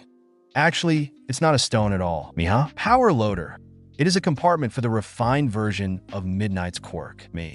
So does that mean if I get someone out, they will drop down on the floor asleep? Power Loader, exactly. Someone of the observation team will come and get the person to the other observation room, where all the dead players will stay. Okay, but how does that work? Will someone press a button and activate it? Or does it have some kind of sensors that are reading the redness of the wounds I leave? Power Loader, Recovery Girl is in the observation room. She will hit a button that will activate them. I see. May. Oh, Aizu, you need to see these. They're so beautiful. The guns? Not any gun. I love your design and your idea, but we both needed to go even further while we made this one in specific. Okay, what does that mean? My original design allowed me to have a paralyzed bullet gun. However, the paralyzation only should last for about 5 minutes. Power Loader, here, have a look at this. Now, once the bullet hits their opponent's skin, it will take effect. The liquid inside the bullet is a weak poison that would paralyze my opponent completely until they receive the antidote or meet Recovery Girl. They also won't be able to use their quirks while being paralyzed. Wow, this was indeed an extreme improvement. Power Loader, these are your normal guns, and also some improved guns for Snipe. This time we did not change anything. The blueprint was amazing. May, these are yours. May, and these are the ones you designed for Snipe. Power Loader, this is one gun, but depending on which bullet he will put in it, the attitude will change. We made fire, ice, electricity, poisonous, and paralyzed bullets for him. Me. Oh, great, thanks. Mate, look at the throwing knives we made for Aizawa. Power loader. Oh, we made some for you too. May. Next, your daggers. We made 2 of them, so you can throw them or lose one of them and still continue to fight. Me. They are beautiful. Thanks, May. Oh, and we made some grenades that are more like glitter bombs, but once a person is full with glitter, he is out. Power loader. We wanted to use fake blood, but we couldn't get our hands on some. Me. Couldn't Aizawa help you guys? Power loader. Recovery girl was against it. Me. Oh, I see. May. She said something on the line that she would like to be able to distinguish a real wound and all the paint formed the fake blood. Me. That's understandable. So glitter it is. May. Yeah. Power loader. We also made the special whip you designed for Midnight. May. I really don't understand why Mike has a word. Can he even use it? Power loader. I sure hope he can, or God help him survive my wrath. We made such a fine baby, and if he just leaves it to the side, I swear I will use the sword on him. Me. I don't think you will need to go that far. Power loader. Oh, I will. No one leaves my babies alone. Note to myself, don't piss him off by breaking his inventions or not using them. Me. Did you also create the small daggers for Aizawa? May. Of course we did. Here, have a look at them. Me. They are beautiful. Power loader. Oh, and we made another weapon for you. What weapon? These are all the weapons I asked you guys to do. May. We made a scythe. A what? Why? It looks so beautiful. Power loader. You love it, don't you? Me. Yep, and I want to use it immediately. May. Then give it a try. Me. Can I really? Power loader, yeah. Try them all out. Guys, bring the watermelons out. May, first a gun. Power loader. Good aim you have there. Me, thanks. May, next throwing knives. I took it, and once again I hit the center of the already shot watermelon. May. Wow, you also can handle them very nicely. Power loader. Daggers next. I took the daggers from them and went to the watermelon. First, I played with them in my hand, making circles and throwing them slightly above my head from one hand to another. Then I passed them from one hand to another before I cut the watermelon in half. May. Is there something you don't know how to handle? Me. Never had a scythe in my hands. Power loader. Well, it's my pleasure to provide you with your very first scythe then. He took the daggers from me and gave me the scythe, then put a fresh watermelon out, and I began playing with the scythe first, making circles with it. Then I got this one brilliant idea and stopped playing with. I wanted to test out if I could really handle a scythe. So I threw the watermelon up into the air and used the scythe to cut it in 8 equal pieces. Turning around, I saw that I left them all speechless. Me. Does anyone want some watermelon? I then took a piece and started eating it. Me. It's really sweet. May. Aizu. You really are something else. With that, the third day ended after I called Sniper, Midnight, Mike, and Aizawa to get their weapons. I was pretty happy with all the weapons they made, and at the end of the day, I went with Mike and Aizawa to their home. Hero Side Preparation Day 1. Bakugo POV. After our short meetup, all the extras from Class 1B disappeared, and I was left with the idiots from my class. If my assumptions were right, then we were all screwed. I was laying on my bed thinking. We had in total 3 days to prepare ourselves. On top of that, we had also the chance on asking Nisa some questions. We fucking need to find out who's on the villain's side. If we are facing only Deku, then we might have a chance to win this if we work as a team, that is. However, if Deku has his own team, this will look completely different. The dangerous part about Izuku were his notebooks. Destroying them might be the trick, but after what I did with his 13th, there was no chance that I would completely destroy them myself. I am not going to do that. I am not fucking tired of life. Besides that, I was sure he knew them in and out, which makes it only unnecessarily for us to destroy them. Not only that, but we would need to sacrifice someone in order to do that, and after what I did to it, the person would be 6 feet under if he unlucky, and in the infirmary if the person was very lucky. I knew Deku nearly all my life, and if I know one thing about him, then that he is writing down every single thing. Meaning if he was in the villain team, he sure was about to make some plans for the future and also writing down strategies. If we find that notebook, then we might have a chance in beating the villain side. This was the last thing I though before drifting off to sleep. Preparation Day 1. It was the first day we had in order to prepare ourselves for whatever was about to come. Knowing that Izuku was on the villain's team meant nothing good at all. So I decided to meet up with everyone else in front of our trainings area. Faraz asked Nisa yesterday if we were allowed to use it, and the rat Satan told us we were free to use it the whole day as we see fit. Here we were outside of the training ground. Everyone except Class 1B since they thought it was an easy win and that Izuku was no goddamn enemy, that he wouldn't be able to hurt a single fly. Oh, how fucking wrong they were, and I was sure that I would enjoy their downfall. Serves them fucking right for not listening at all. I went in front of the group of people and began talking. This was reminding me of something. It was a deja vu kind of feeling, but I didn't fucking care of why or what. Me. Listen up, you extras. They immediately went all silent on me. Me. If we are really facing Deku, then we need to be prepared. Ponytail. Shouldn't we try and get some information out of Nizu? Me. That was what I fucking wanted to suggest Ponytail. For Aizawa and Ponytail, go to him and try to get any information you get. I want the rest of us to train in groups. Icy Hot, Birdbrain, take a pick and train with him. I only fucking wish that I could have sent someone to go get his notebook, but he doesn't even live here on the school ground. I could have sacrificed Small Fry. Icy Hot, training in groups. Me.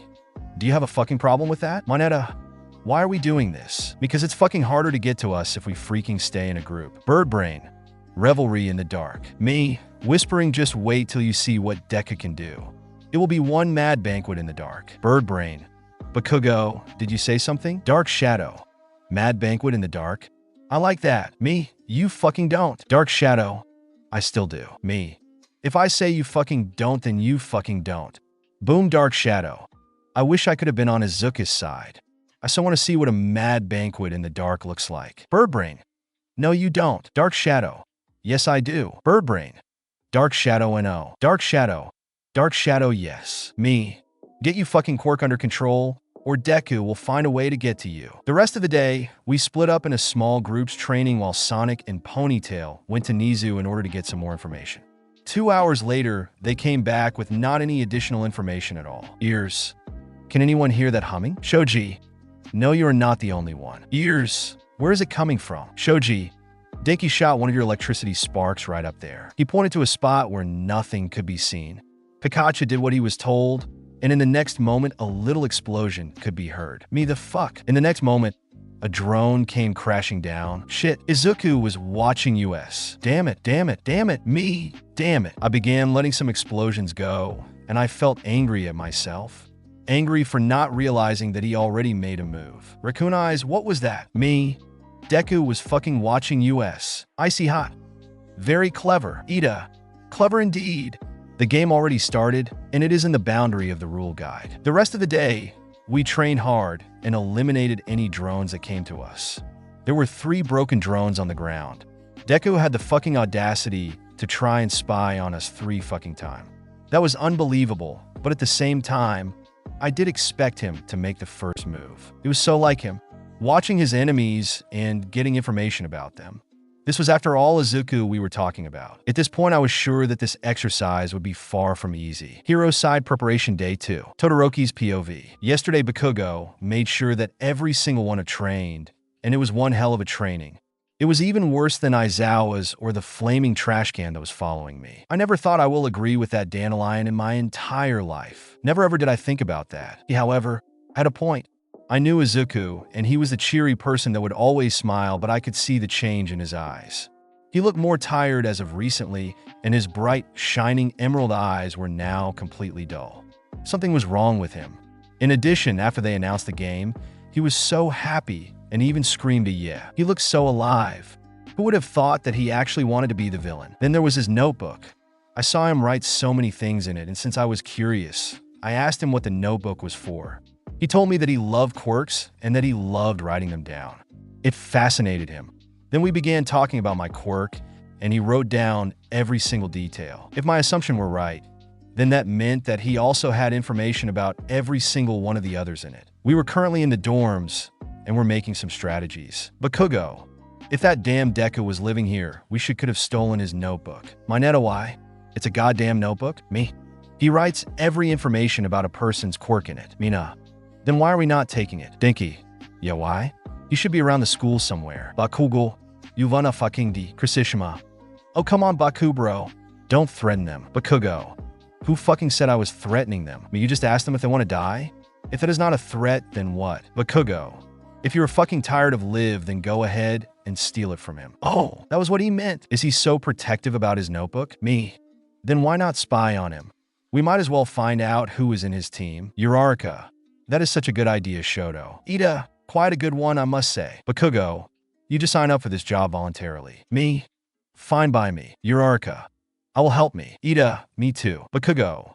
Well then you guys go and see what you can find out about them, and the rest of you fucking extras are with me. We need to come up with a plan on taking him down. Anyone has some fucking ideas how to take him down while he uses his stupid quirk? More importantly, does anyone know how to fight without their quirk? I watched them all shake their heads while me, Uraraka, and Ida exited the dorms. Me? Where do you think he is? Uraraka. Maybe in one of the gyms training? Ida. Or recovery girl's office? Uraraka. Well, he might also be by the girl from the support course. Me. You mean May? Ida. How do you know her? Me. Aizawa insisted on me meeting her and get to know her since she had some items made for an ice quirk user. Though I'm not sure if Izuku came up with the idea. Ida. That was probably Izuku. Me. Where should we start first? We were nearly in front of the building when we saw Izuku walk towards the main building. Me. Let's follow him. Uraraka. Good idea. He looked tired, and it was quite obvious that he's spacing out, or I was sure he would have seen us or heard us. We followed him to the teacher's office. Uraraka. Do you think Mike Sensei is still angry at him? Ida. That or Aizawa Sensei has something important to talk to him.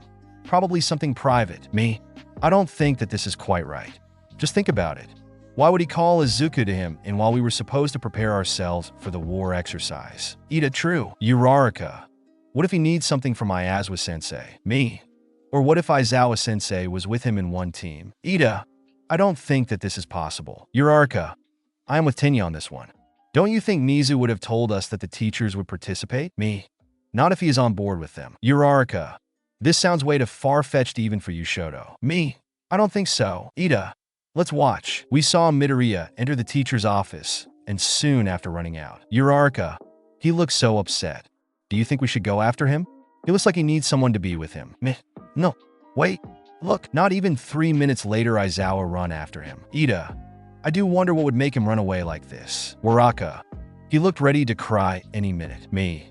Maybe something happened to his family? Uraraka. Oh God. I hope not. Ida.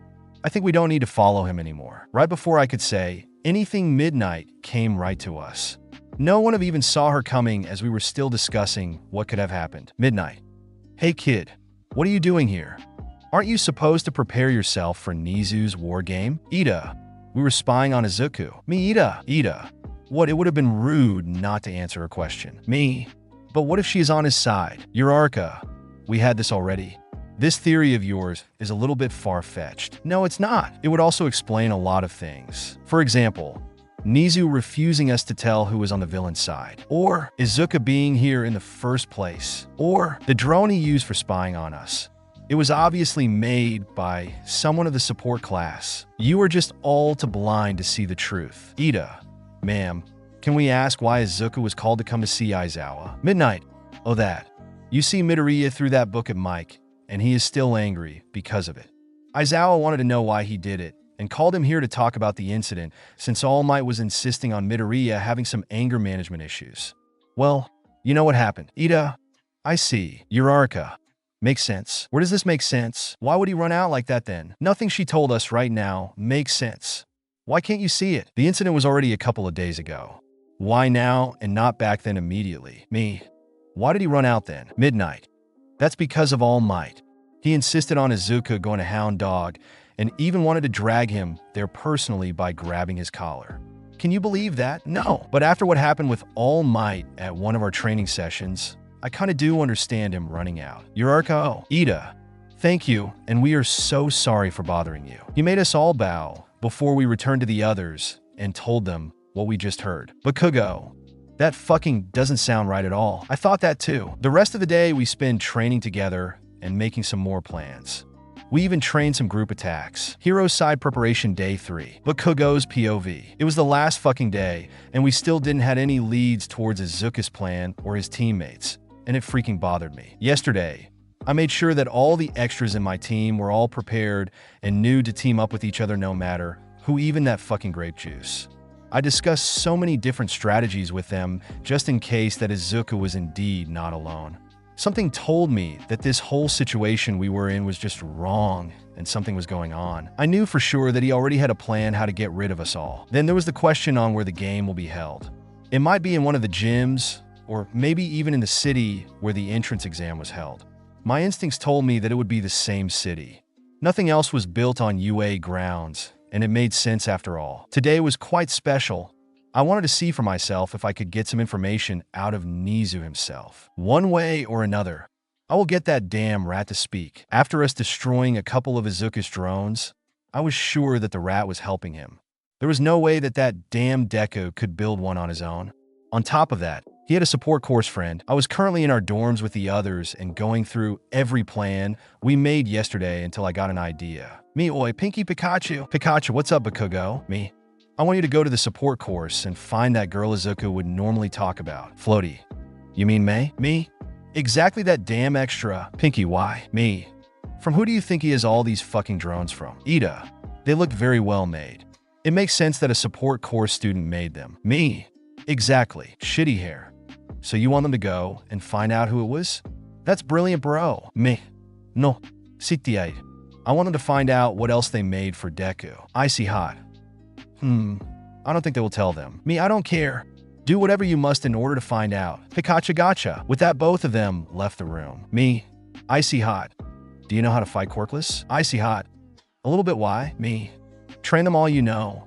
If worse comes to worse, they will need it. Great fuck. You're skipping training? That's not fair. Me, no, you dumb fuck. I'm going to the rats, Satan. Ida. Bakugo, mind your language. Me. You can't fucking tell me that I am wrong. He is doing this whole stupid fucked up mind game only for his own personal entertainment. Icy hot. Probably. Ida.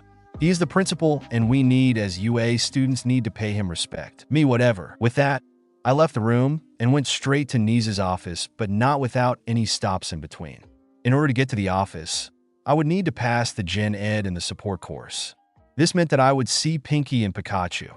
However, as I was about to pass them, I saw Snipe talking to them. What the fuck is he doing here? This is not even the floor he would normally be. Does he fucking need something from Power Loader? I went to my teammate's side and listened to their conversation. Something didn't feel right, but I couldn't wrap my mid around what it was. Sniper. So, care to tell me what you guys are doing here? Pikachu. Oh, we were just taking a walk. Who would fucking believe something like this? Me? Why do you care? It's not like we are prohibited to walk around the school ground. Sniper. That is not entirely true. Me? HUH? Snipe. Did you not read the rules Niza gave you? I did. There is no goddamn line that says that. I knew the rules in and out since I went through them with my team, so that everyone knew them. It was important for us to know every single one of them. There were lines telling us that we were not allowed to kill our own teammate, or we would get out too. Then there was one saying that if we wanted to use additional weapons, we needed the approval from the support course first. Blah, blah, blah. Me. There is no such fucking line. Sniper. How about Rule 13? Me. 13? Snipe.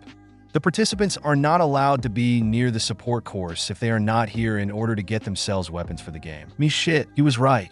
I totally forgot about that line. Snipe. So, I am asking you again. What are you guys doing here? Me. I sent them to clarify something with Nizu, but they fucking went out before they even listened to what I fucking had to say. Pikachu, oh come on. You can't expect us to listen to every single word. It was quick thinking off them to play along. Pinky. He is right. You were going on and on and on. Me. Do you fucking even know what I wanted you to clarify? I let go of some explosions right in front of their faces, just for show. Snipe. Calm down, Bakugo. Me. Why the fuck should I? I am obviously surrounded by a bunch of idiots. Snipe. I suggest you get moving and pay Nizu a visit. With that, I took them by the collar and dragged them away. The moment Snipe couldn't see us, I let go of them. Pikachu, quick thinking Bakugo. Me. You fucking stupid? I thought I told you to get some information from May and not come here without a plan. Pinky. We are sorry. We completely forgot about the rule. Me. You are freaking lucky I wanted to speak without school Satan. We then went to the principal's office and I tried to get some information out of him. Nizu. Bakugo, leader of the hero team. At this point, I didn't even question from where he knew that I was appointed as the leader of the hero team group Class 1A. A big mistake that was surely gonna bite my ass. Me. We need information. Nizu, blunt are we? Me. Will the exercise be held? Nizu. In a secure location. Secure location meaning it must be in the school grounds. Me. How many are in the villains team? Nizu. You should have the answer for that yourself since you were asked to meet your fellow hero teammates. If someone was missing then, that meant that they were in the villain's team. Nothing new. Me. Is Midoriya on his own? Nizu. Right now, probably yes. What is that supposed to mean? Me.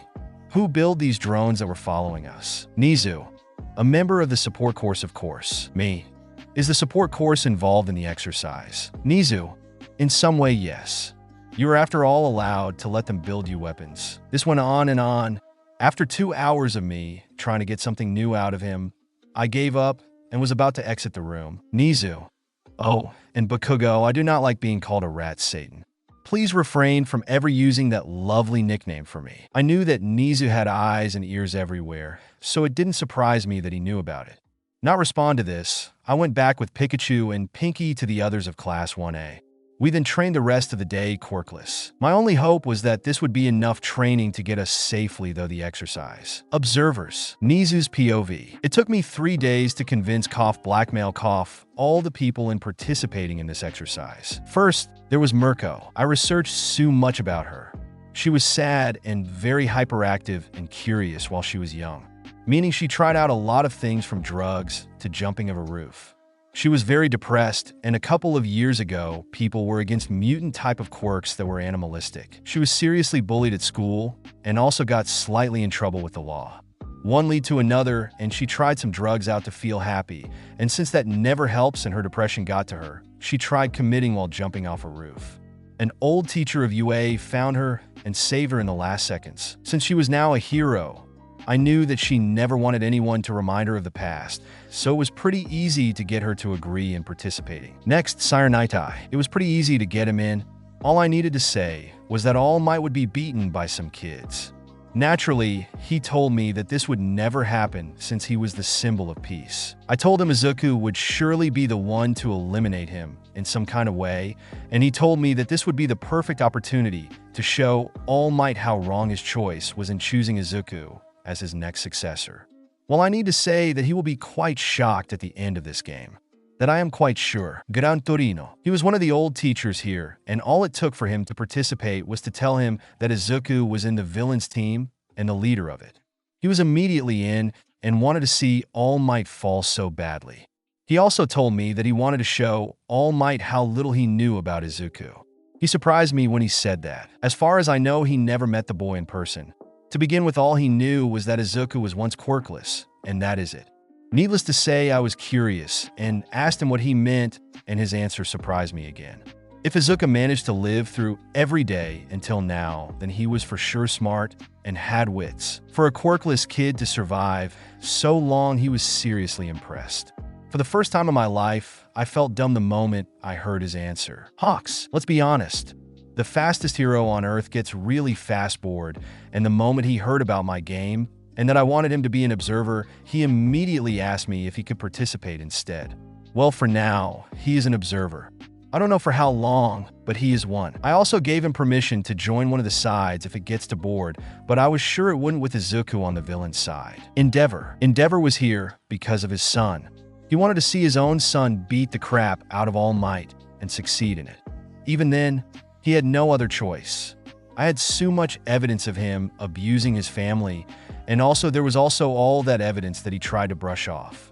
He had the highest rate of collateral damages. I had enough dirt on him to end his hero carrier once and for all. The wild pussycats. Since Aizawa and Vlad King visit them nearly on a yearly basis because of some training camp, I figured that they might be interested to see Aizawa and Vlad King participate in one exam. Will they be running for their dear life? Probably. Will there be chaos? Definitely. Why? Because you had me, Izuku, and Mei in one team. Power Loader will love it. They're mostly here because they want to see Aizawa get beaten by his own class because he was the one that would always put his class through one hell of a training.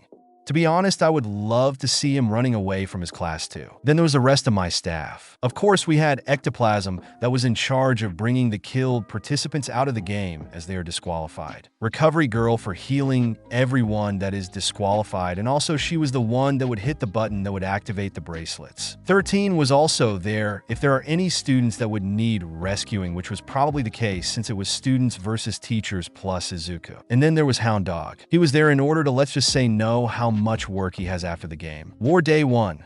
welcome to the island. It was early in the morning.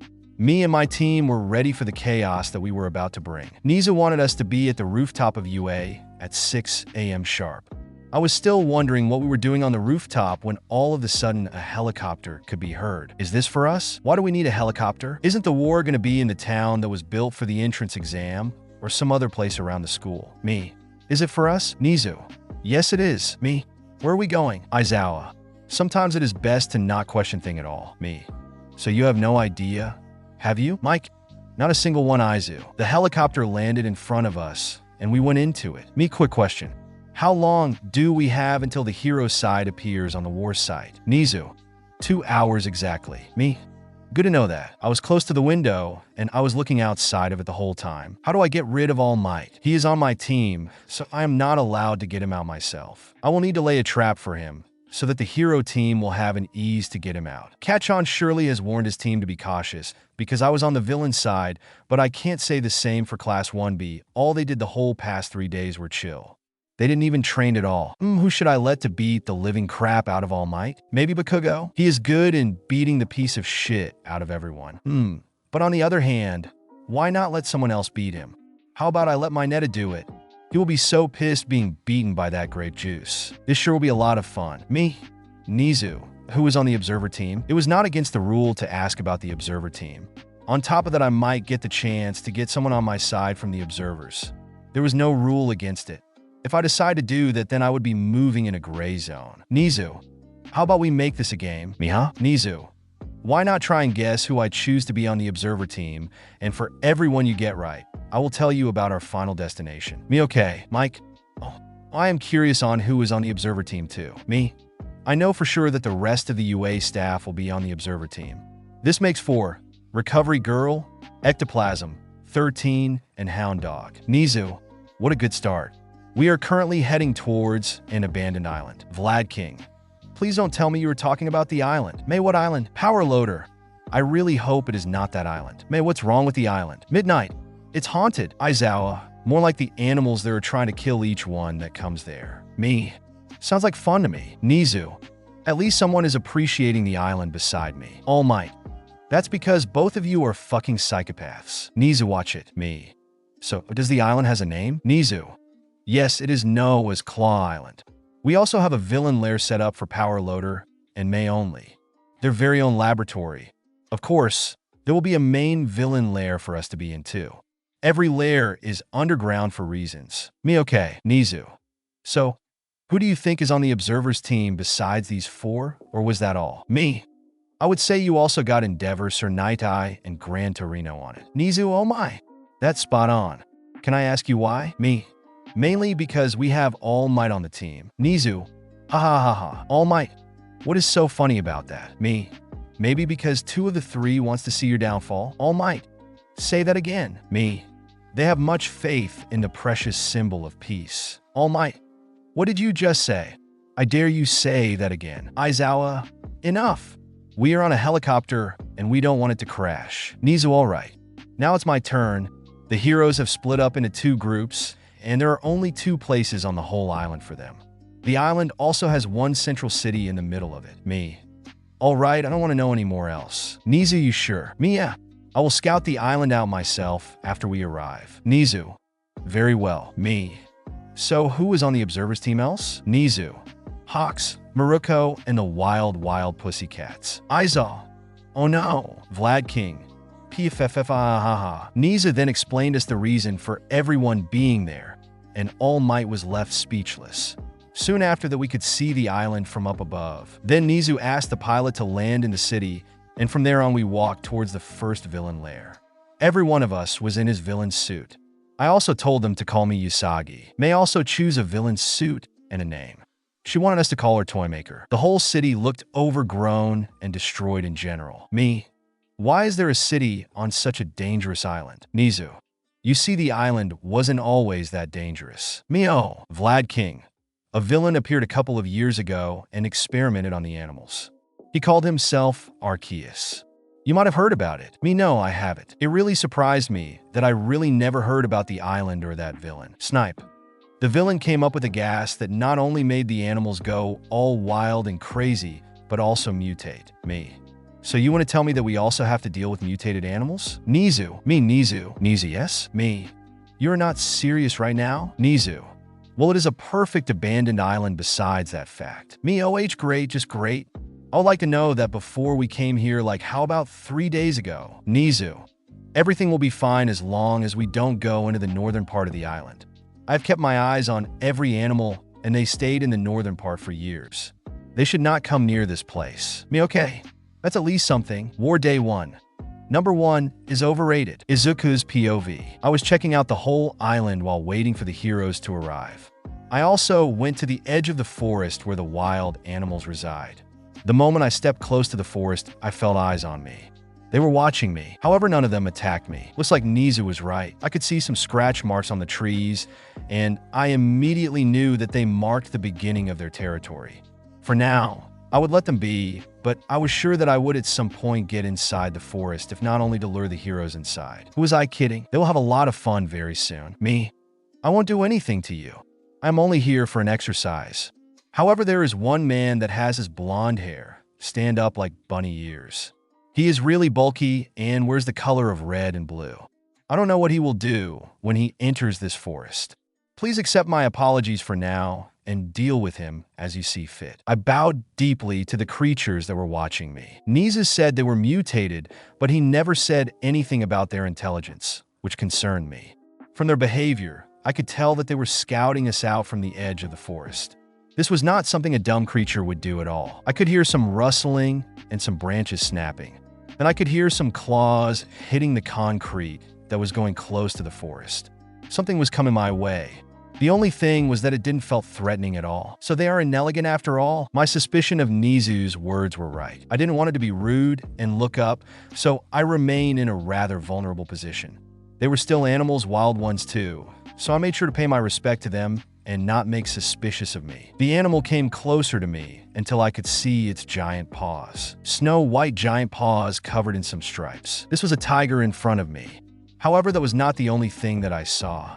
The ground it was touching was covered in a slight layer of ice, and there was some smoke coming out of under its paw. Liquid nitrogen, cooler than dry ice. This is not only a huge tiger, it also has a quirk. What experience did they do on this island exactly? It was only for a moment, but as fast as the tiger showed it to myself, he also turned around and disappeared. I guess they approved us being here. Let's now hope I can get rid of All Might. With that, I return back to the base and send All Might out to Great Class 1. In addition to that, I also send out Vlad King to greet his class. Me? Good luck, and remember the goal is not to eliminate someone yet, but to make them realize that they have no chance in surviving this game. Vlad King, I understand. All Might, I will see fit to eliminate one or the other two. That's how I let them go, but not without following them. Bakugo's POV. We were all in a stack up in a container and then moved somewhere without us knowing the destination, but the moment they opened the fucking doors, I saw where we were. It was a completely divested city. Me, where the fuck are we? Ida, this can't be. Me, yo, for eyes. You know where we are? Then spit it out. Ida, this is Claw Island. Me, what island? Momo. You never heard of it? Me, no, should I? Momonoma. That doesn't surprise me at all. Eurarka. Can someone please explain where we are? This is Claw Island, an island lost to a villain fight years ago. I immediately turned around and searched for who just spoke up, and I found no other than the 3TH Pro Hero Hawks hovering over the ground, still being in midair. Me? What the fuck are you doing here, Birdbrain? Hawks, watch how you're talking to me, and I was sent to explain to you where you are, and another rule that Niza didn't tell you for now. Me, go on. Hawks, as I already said, this is Claw Island. This island has a shape of the hand, and has originally another name, but after a villain attacked this city, was evacuated, and the whole island was lost to the wild creatures. Koji, you mean animals. Hawks, no, I mean beasts. Thanks to the villain attack, the animals mutated here, and not even the Bet Pro heroes could get the situation under control. They live in the forest and do not come near this city. This is also your additional rule. Do not under any circumstances enter the forest at all. Why do I have the fucking feeling that Deku will make us enter that forest? Me? I fucking understand. Did you hear that, you extras? Class 1A, yes. Class 1B, on the other hand, was skeptical over the hero's speech. I could hear them arguing, saying that Nizu wouldn't have sent us here if it was not safe. Third POV. The heroes were placed in the same place the villains were released. Little did they know that they were being watched. Izuku was on closed building rooftop and was watching the whole thing, including Hawk's appearance. He was sure that Hawks didn't spot him, yet as he didn't give the heroes any hints about his whereabouts. It was either that or Hawks enjoyed the same chaos as Nizu. Once Hawks flew off, All Might and Vlad King decide to make a big entrance. All Might being as bulky and stupid as he was jumped in the middle of the group and made a crater. Thanks to the air pressure that was released, every hero was thrown to the side somewhere. Some even hit the next building's wall very hard. All Might. I am here, T.O. Destroy you all. Class 1A being lead by Bakugo decided to fall back and regroup while Class 1B decided to attack him. Vlad King. HH. Did you really thought that he would be alone? Both of the heroes began circling around Class 1B, and none of them made the first move. Vlad King was obeying Izuku's order as to only scare his class, and he was thankful that he was not the one responsible to get rid of them for now. However, All Might didn't care at all. Class 1B's beast, Shishida, began to charge at the hero with an incredible speed, but before he could even reach All Might, he was captured in Vlad King's bloodstrings. Vlad King, not so fast here. Kendo, we need to regroup, fall back. Juzu, Tetsu, can you buy us some time? Ibra, I will help. Hananuki immediately acted and dived straight into the concrete.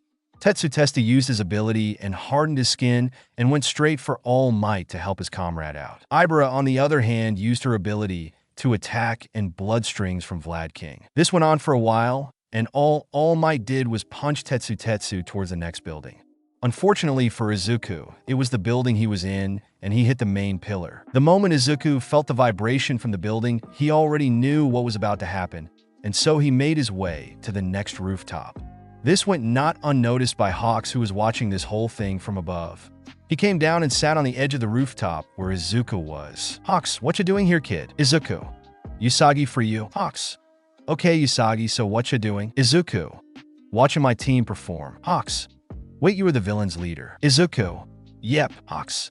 So, why don't you join them? Izuku. They already knew that I am on the villain's team, but not that they are. Besides, I want to see how All Might performs. Hawks, a fan, huh? Izuku. I honestly can't stand that guy. He is more like a bulky, mutated gorilla. Though I must say comparing him to a monkey might not be the best choice. I pity the monkey. I want to get rid of him, and for that I want to see who might have a chance against him. Hawks. Ah. Izuku, what's so funny? Hawks. I've never heard of someone saying the same thing about the #1 hero like you. Izuku. Well, #1 is overrated anyways. With that, both of them continued watching the whole situation below them unfold. While Tetsu tried to get out of the building, All Might hugged Shishida and forced all the air out of his lungs until he went unconscious. He then let the boy drop to the ground. Hananuki was still under the ground, and the moment he was below All Might, he reached out to the herd legs and began pulling him down. All Might didn't like it all, and so he punched the ground, breaking it. The hero was still in the ground and felt every single vibration coming from the hero's punch. However, that was not all. Thanks to the punch, All Might managed to loosen his legs and was about to go off. Jizo didn't want to let his comrades be, and he knew that they needed more time. Dewey tried to grab All Might again, but this time, the hero grabbed him by his hands and fished him out. Once he was out, All Might threw him up into the air and punched him too. The punch was enough for Recovery Girl to decide that the boy was out of the game. He had now severe damages due to some broken ribs. Vlad King didn't want to hurt his own student very much, and so all he did was getting close to the girl and avoiding her attacks while also distracting her from getting to All Might. Izuku didn't like what he saw, and so he used the gun pointed at the girl's head and shot. Although there was such a great distance between then and Izuku didn't use a rifle gun, he still made one precision shot and eliminated her. Hawks, wow. Since when does UA teach their students how to use a gun? Izuku, they don't. Hawks, wait a goddamn minute. You mean to tell me that Snipe didn't teach you how to shot that way? Izuku, yep, he never did. I learned it myself. Hawks, why? Izuku, corpses are not everything in a fight. Izuku then stood up and looked at them before leaving the scene. He didn't need to see how the fight will end. He already knew. Class 1A and most of the Class 1B students were now hiding somewhere, and he had to make the next move. The moment All Might saw Tetsu, he ran to him and slammed him again into the same pillar of the building. This time, however, The building came crushing down, and before, the poor student would be buried under the 9-story building, Hawks came in and saved him. After that, All Might went on the hunt against his Zuckus words for the rest of the heroes. Vlad King, on the other hand, wanted to return to their lair, but couldn't let his fellow comrade go after them alone, and so he went with All Might. War Day 1 truce. What an idiot. I told him not to go on a hunt. I told them to only scare him. And what does this giant orangutan do? He goes after them. Like, what the fuck? I mean, I want to see him get eliminated first, but this? How fucking stupid can he be? Well, his time has finally come. After that little show, I went ahead and tracked my old friend, Kakin, down. It wasn't hard tracking them down. They were in their heroes' headquarters, and I immediately saw that Class 1A and Class 1B didn't share a headquarter like intended. Huh? So they really didn't want it to be close to each other. This will be one of their biggest mistakes ever. Here we go. This is probably the most stupidest idea I had so far. Once I was in front of the hero quarters, I just went inside like I owned the building. One villain against 19 heroes. What can go wrong? Me, heroes. I have an offer to make. It didn't take long before I was surrendered. Was this a stupid plan? Maybe. Okay, yes it was. Was I about to regret this? Probably. But let's hope Bakugo has some brain cells still intact. I waited there until Bakugo came out of the group and stopped only 5 meters in front of me. Bakugo, the fuck are you doing here, nerd? Moneta. Ha, he's giving up? Moneta was about to come closer to me, if not for Bakugo. He immediately used some explosions to get their attention. Bakugo, back off him. He must have some kind of plans. Me, yeah, back of me. I am so dangerous. Bakugo, we both know that this is true. Me, so what? Bakugo, don't fuck around. Me, oh, you were never one to have much patience. Bakugo, what do you want? Me, we have one enemy in common. Bakugo, oh, and here I thought you were the enemy. Me, how about bitch Mike? Dinky, oh damn, he can swear. Me, surprise, surprise bitches. Bakugo, he always knew how. He only fucking never does it. Me, how very fucking true. Kaminari, he sounds like you, bro. Me, now on a business, shall we? Bakugo, why do you want to eliminate All Might so fucking bad? He is in your team, isn't he? Me, so what? There's not a single rule that prevents me from telling you how to get rid of him or lure him into a trap. I am only prohibited to get rid of him myself. Mineta, and we should believe you just like this? Me, I came in here and didn't eliminate anyone. If I wanted to, I could have gotten rid of every fucking single one of you. Mineta, and why should we believe you? Me, can I get rid of him? Bakugo, fucking no. Me, too bad. Well, then you will live a little longer. Bakugo, so you want to get rid of All Might? Me, are fucking deaf? Bakugo, no. Me, well then what do you say? Truce? Bakugo, truce. Good. You will soon learn your very first lesson. Never trust a villain's word. I began smiling, a Cheshire smile, and offered him my hand. Without even any hesitation, he accepted it. Bakugo, now what? Me, I will lure him towards the edge of the city. So be there. Bakugo, the edge of the city? Sue, isn't the forest dangerous, Ribbit? Me, no, why should it be? Of course it is. Dinky, Hawks told us about the animals. Me, what animals? Bakugo, you fucking don't know. Or are you playing dumb? Me, why should I play dumb and go to a dangerous place? That doesn't make any sense. Ida, true it does not. How very wrong you are. Everything makes sense depending on the viewpoint. Me, besides I have Nizu in my team. I am pretty sure he would have told me and my team that there was something dangerous on this island. Bakugo, so you lure him there and me and my team will then attack him and get him out? Me, yep. Bakugo, and how do you suggest we getting rid of him? Me, I am not allowed to get him out of the game, but I can wound him. You see, I have a special toy that can help us, so don't worry about it.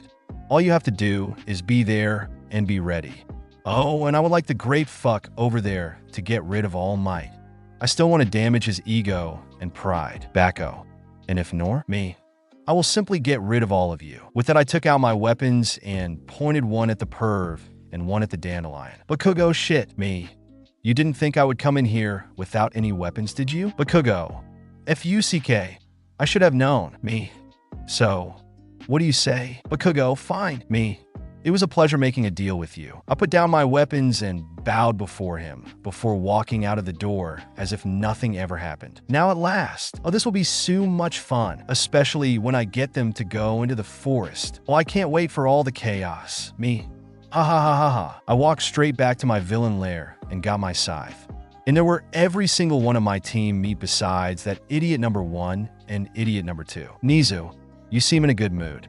May I ask what happened? Me. I'll be getting rid of All Might and Vlad King. Aizawa, how? Me. With the hero's help. Just like that, I began describing them my plan. Not only that, but I send 2 of them out to patrol the area just in case something happens while I was away. War Day 1. Tricked. All Might's POV. I was regretting my whole life choices the moment Nizu officially announced that boy I took pity all these years was about to be our leader. He was a good-for-nothing boy that could do nothing besides cry. He was not worthy to keep my quirk, and I deeply regretted the decision. After he sent me welcome Class 1A and Class 1B, I didn't care about what he said at all, and after making one big entrance, I was sure to not just let them go like that. No, I was currently on a hunt. Where the heck are all these weak kids? I was running around with Vlad King tagging behind me like a loyal dog. However, I didn't mind that at all. He could be my shield and distraction if I need one. I was about to go deeper into city if not for one thing. Someone just threw a sticky ball at me. Me. Oh, young Mineta. This was a rather bold move of you. I looked at my shoulder where the sticky ball was currently on and quickly ripped it off my deer costume. How dare such a pervert even come such an idea to do such a stupid thing? Now look what you have done. As I was ripping the ball away from my costume, it ripped a piece of it too. Now I was angry, and I was certainly ready to kill the little grape that would even dare to insult me.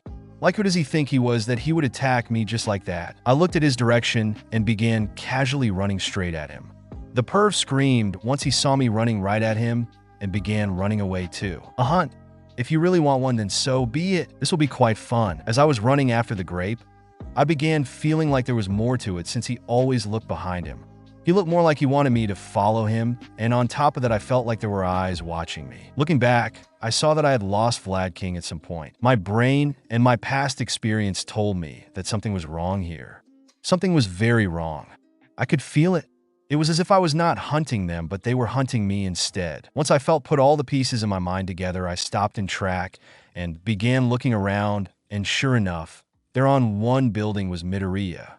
He was looking right at me, and he had his scythe with him. Looking around me, I could also see Bakugo, and I immediately knew what was going on. They fucking teamed up? How dare he? I didn't care about the rules one bit. The moment I saw Izuku and how he looked at me, I immediately charged at him with everything I had. It took me exactly 3 seconds to get to him, and he immediately dodged my punch. Furthermore, he jumped away and began laughing at me. Me? What's so damn funny? Huh, Midoriya. You big-ass bulky orangutan. You really think you can keep up with me? With that, he jumped down, and I began running after him. He was fast that I was giving him, but not fast enough, and so I managed to get right in front of the forest. Me. There is no way you can run now. Midoriya. I don't need to run. We were both standing right in front of the forest. The completely jungle-like forest was behind me, and in front of me was only Izuku, who was also getting ready for an attack. Me. Ha ha ha ha ha. So you would rather fight me and get disqualified? Midoriya, who said that I was fighting you. Me, huh? I didn't see that someone was behind him. I didn't even think that he would do something like that. It took only a second for me after Izuku moved out of the way to understand that he was only stalling for time. He was blocking my view in order to shield Yaoyorozu and her weapon building skill. That girl just made a heavy weapons. The moment Izuku jumped to the side, I could see the giant rocket-like bullet coming flying right at me. However, who was I if I couldn't dodge that thing, but went even further. I caught the bullet twirled around and sent it flying right back at you. A flash of green lighting saved that boy, and not only that, but Midoriya was also throwing his scythe right at me. It was fast, and I didn't see it coming after the explosion.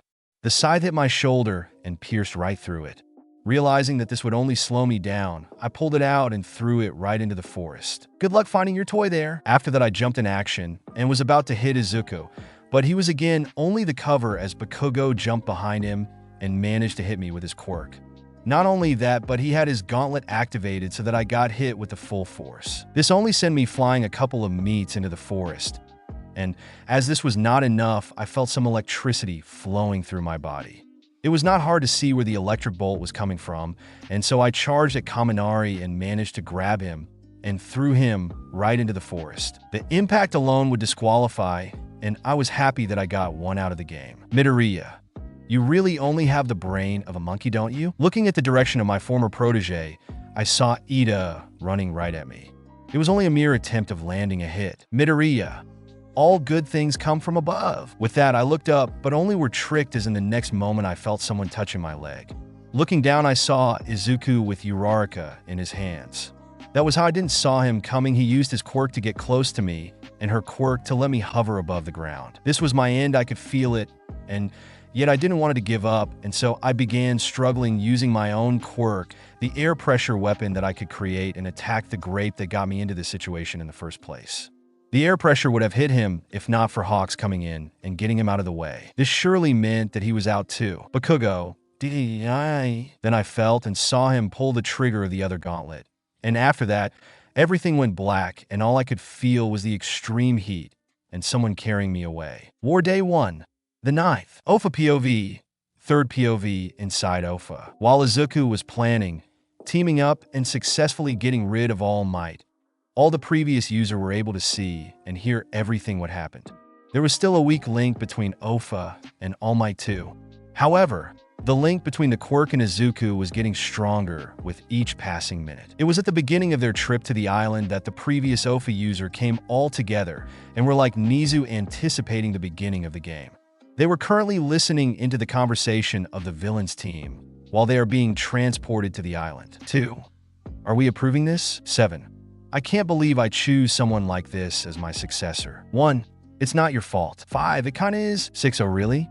You telling me I chose the wrong person because she doesn't have a good judgment. 5. Never said something like that. 4. You kinda did, you idiot. 5. Sorry, sensei. 6. Sainana, you did nothing wrong. He was such a good choice at the beginning. No one could have guessed that he would change that much. 1. I'm wondering what that chimera is thinking. 7. Probably because of all the chaos. 4. I want to bet that our 9th will get rid of 8 on the first day. 2. That's pretty obvious, isn't it? 5. But the question is how? 3. Did you see how he handled that scythe?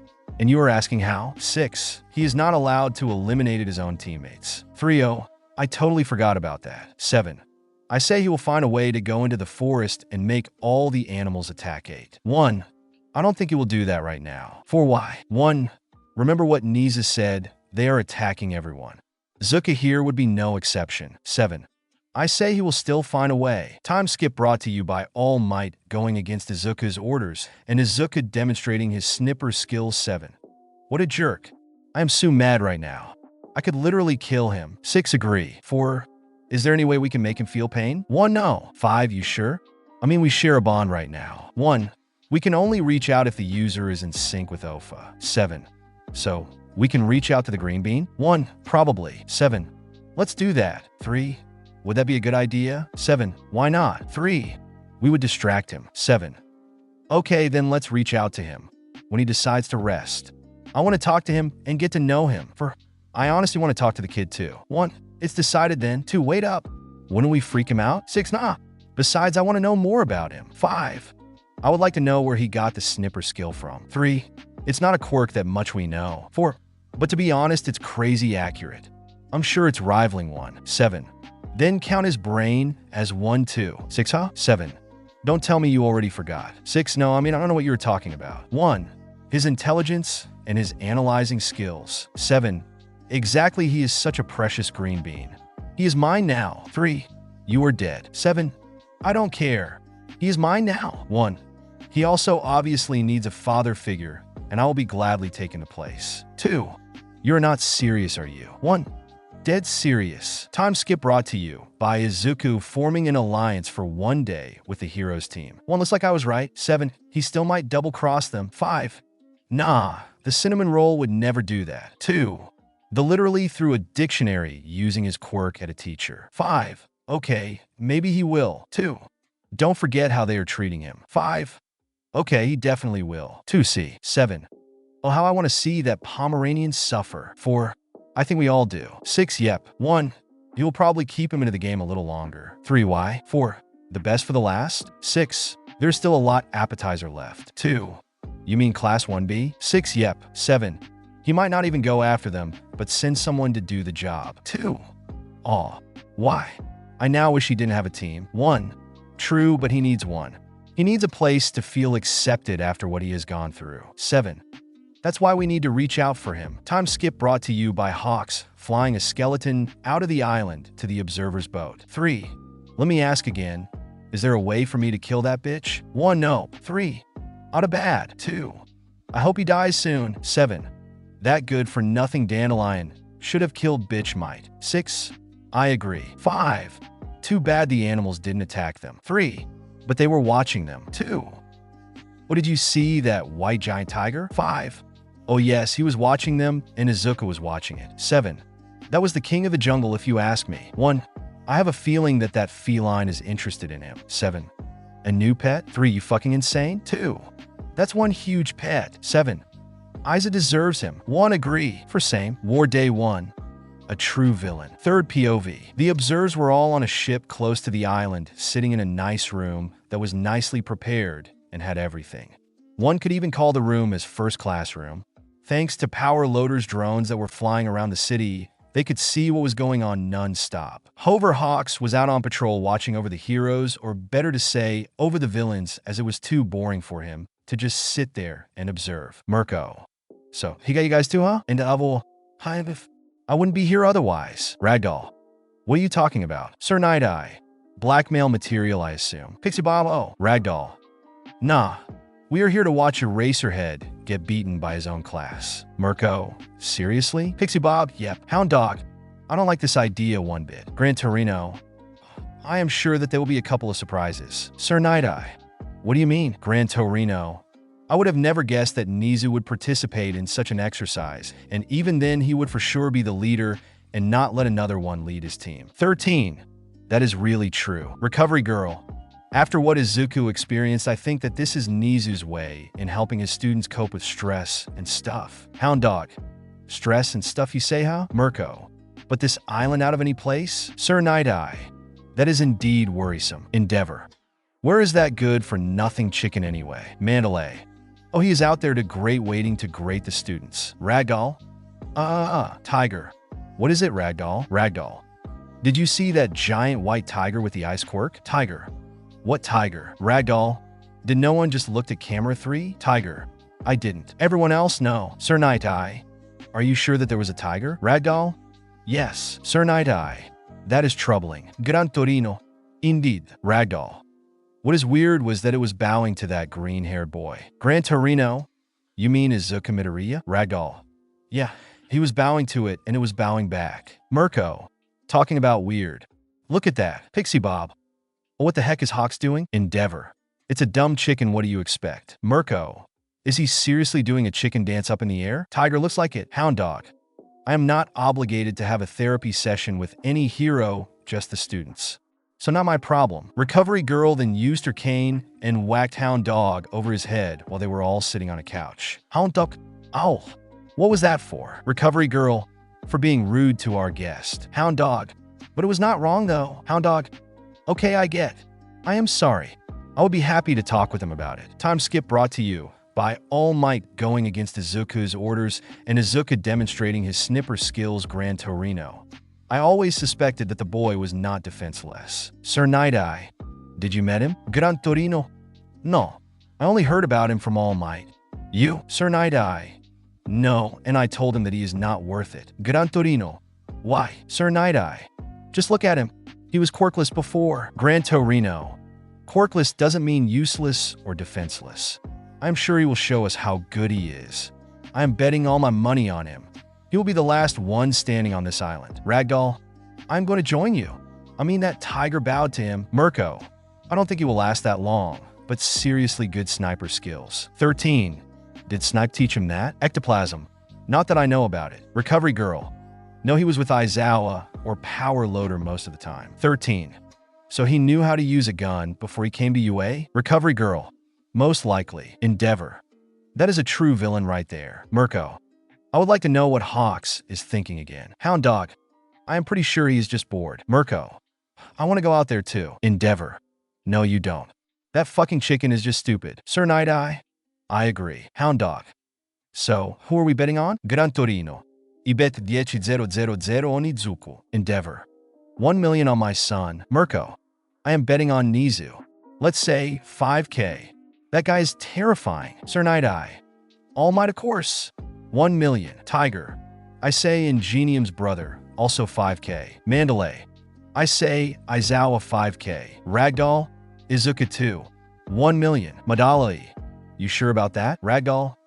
After that, Tiger, yeah. Pixie Bob. 5k on Bakugo. He looks ready to murder every single one of them. Endeavor. Oh please, he just has some attitude problems. Hound Dog. More like anger issues. Ectoplasm. 7k on Nizu. Recovery Girl. 10k on Izuku. Frighteen. I will also follow 5k on Izuku.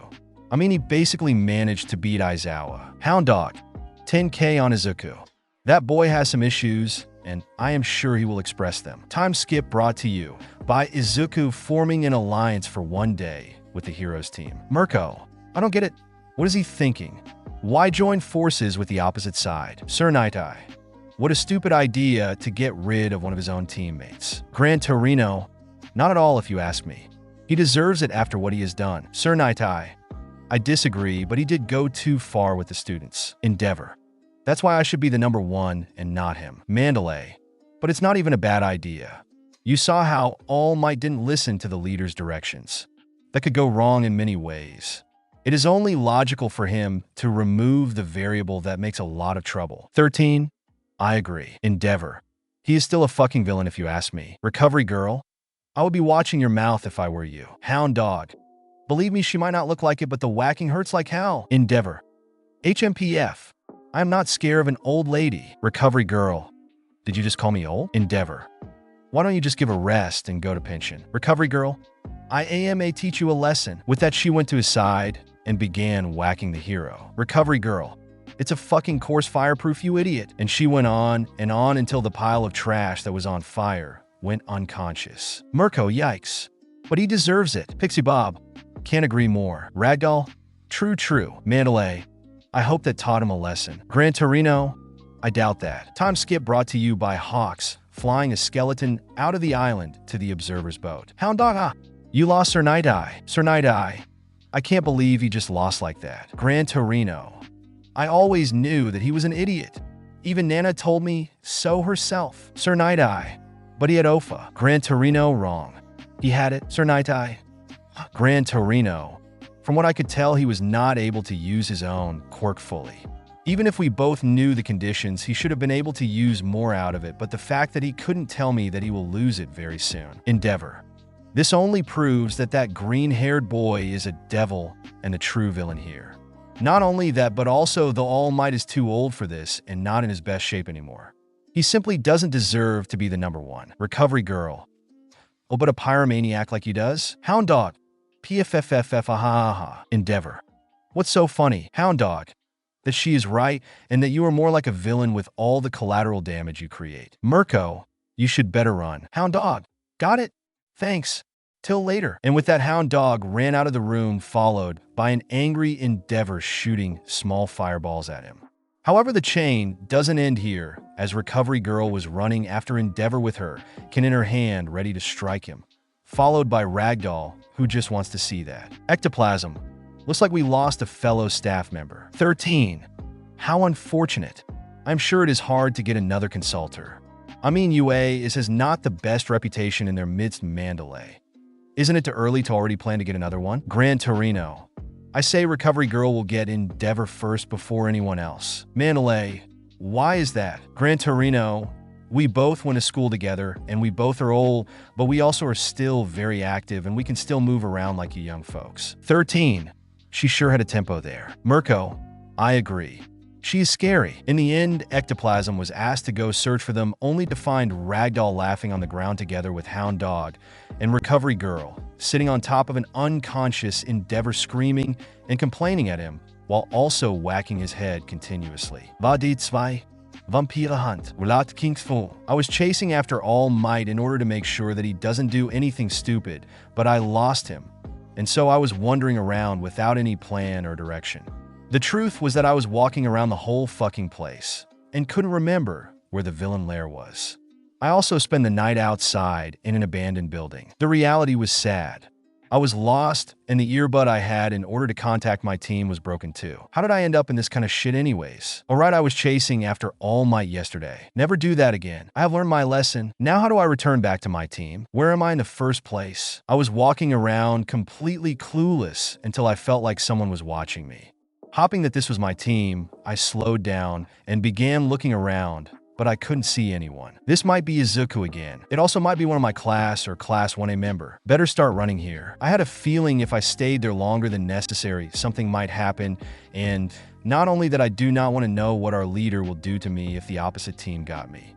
Not only did I disobey him, I also got lost and didn't even get one single person out of the game. What did you even expect from me in the first place? I mean, they're my class. That was painful obvious that he planned that. He might have even tested me, and I was sure that I failed that test. As I was speed walking down the street and turned the next corner, I fell down face first. Me?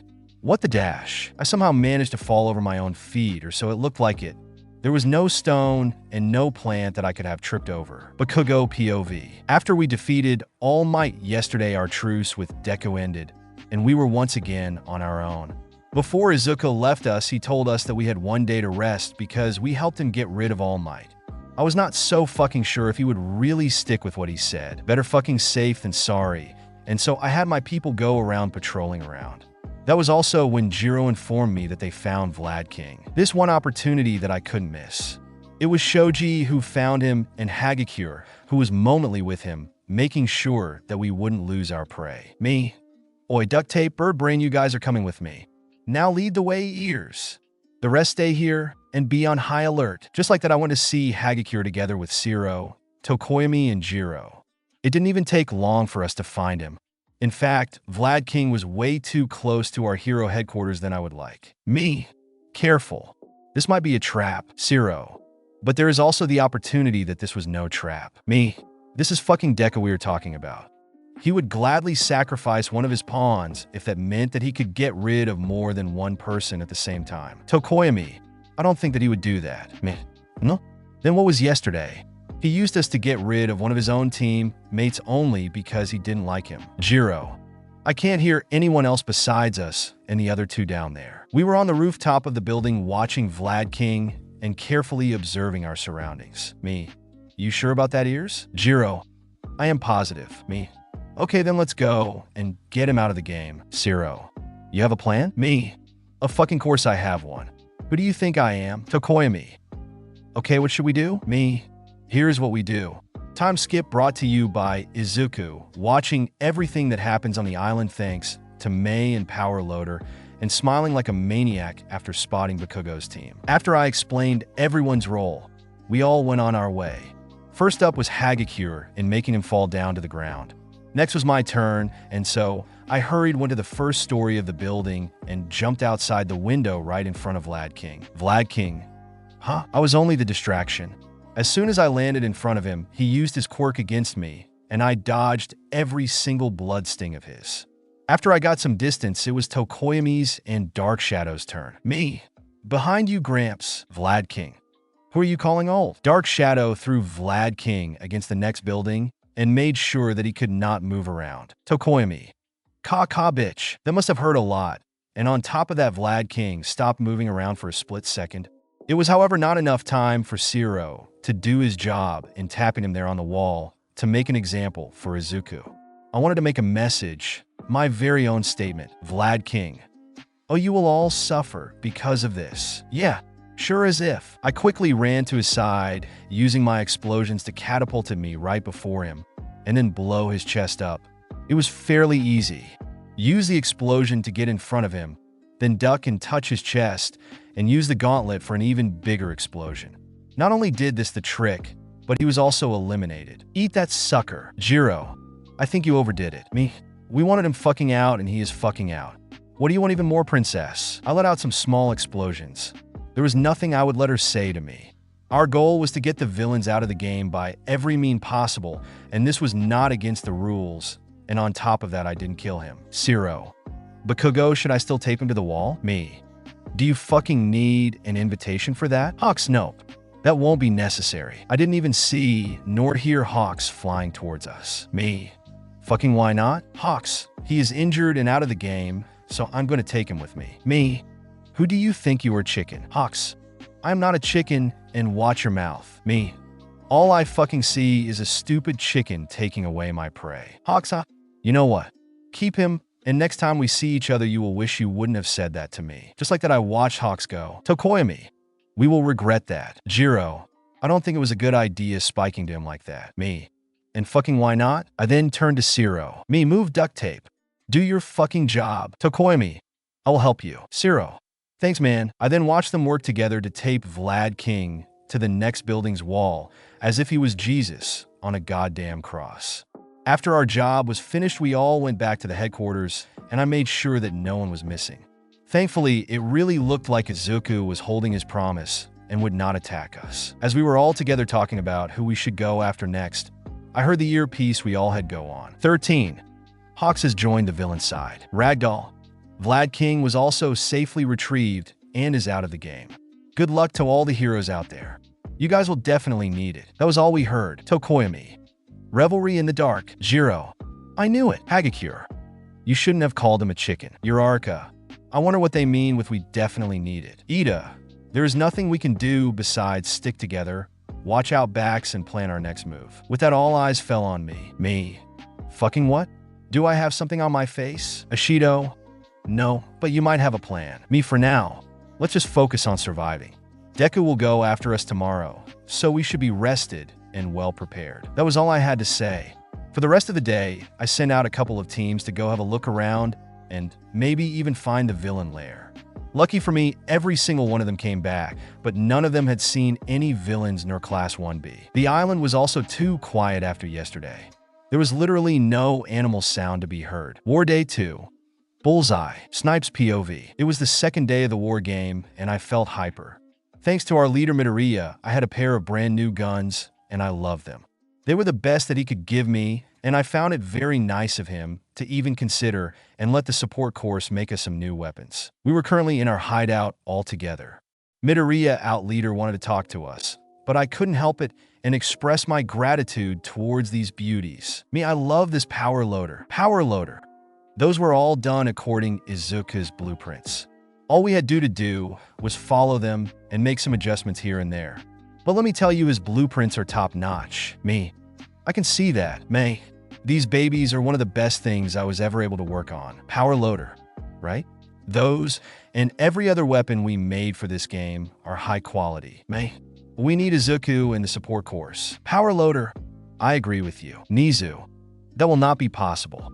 He is a part of the hero course, and he will be my future personal student. Power loader? Why? Just give me an hour or two with him, and I am happy. Nizu, that is more realistic. Eraserhead, no. Power loader. Oh man, why not? You just want to have them all for yourself. Mike, 100% true. So just give him an hour each week, and he will be happy. Eraserhead, but Zashi, just think about all the weapons he will 100% build. He could end the world. Nizu, I am sure he can do that right now if he wanted to do it. Izuku, not wrong there. Eraserhead, see. Midnight, I am sure that was just a joke. Izuku, ha. AHM, sure. Nizu, nope. Izuku, well anyways, I wanted to talk about our next praise and who will be in charge of them. Nizu, this will be fun. Izuku, I told Bakugo that since he helped me in getting rid of All Might that I would not attack him for today, so Class 1A is to be left alone for today. Midnight, oh my god. Show. You are pouting. Eraserhead, I am not. Mike, yes you are. Midnight, wait, did you want to make your students suffer even more? Eraserhead, maybe. Mik, Sihasho. Eraserhead, okay, yes I wanted to do just that. Izuku, well that has to wait for now. Eraserhead, I understand. Nizu, if Class 1A is off limit, then that means our main target for today will be Class 1B. Izuku, exactly. And I want to split everyone apart and if possible get the whole class out of the game by the end of the day. Cementas, Izuku, May, give us a visual of them. May, okie dokie. With that we all watched May go to the computer and in the next second we could see Class 1B on screen. Izuku, as you can see Class 1B and 1A are not playing this game together. They have split up. The west part of the city is patrolled by 1A and the east part by 1B. Now, as for who I am sending to eliminate them, me. Please can I go? Izuku, sure why not? I initially wanted to send you in a little bit later today, but why not? Me, Thank you. I am ready to get them all down. Izuku, you will be going against Tsudanori, Minoma, Korwaro, and Fukudashi. As you can see, they are currently patrolling the R, and they will be switching teams later. I got it. Izuku, I estimate that you will be having a time frame from about half an hour to an hour to get them out of the game until they switch the patrolling team. Mizu, good guess. I was also thinking that. Alright. Then I'll be going now. Izuku, don't forget that you have backup if something happens. Call us over the earbud and get the hell out of there if you can't take them down. I would rather not lose a valuable asset in this game. I understand. It was only a warning, but the hair on my neck was standing upright. It was the way he looked at me and the presence he gave off. The aura around him told me that he would be the one killing me if I would get eliminated. His eyes were literally calling for blood too. All in all, a shiver ran down my spine, and all I could manage was gulp until his face morphed into the usual smile. But since I saw his eyes, I knew that nothing has changed. They were still the same. He then turned around and wished me good luck.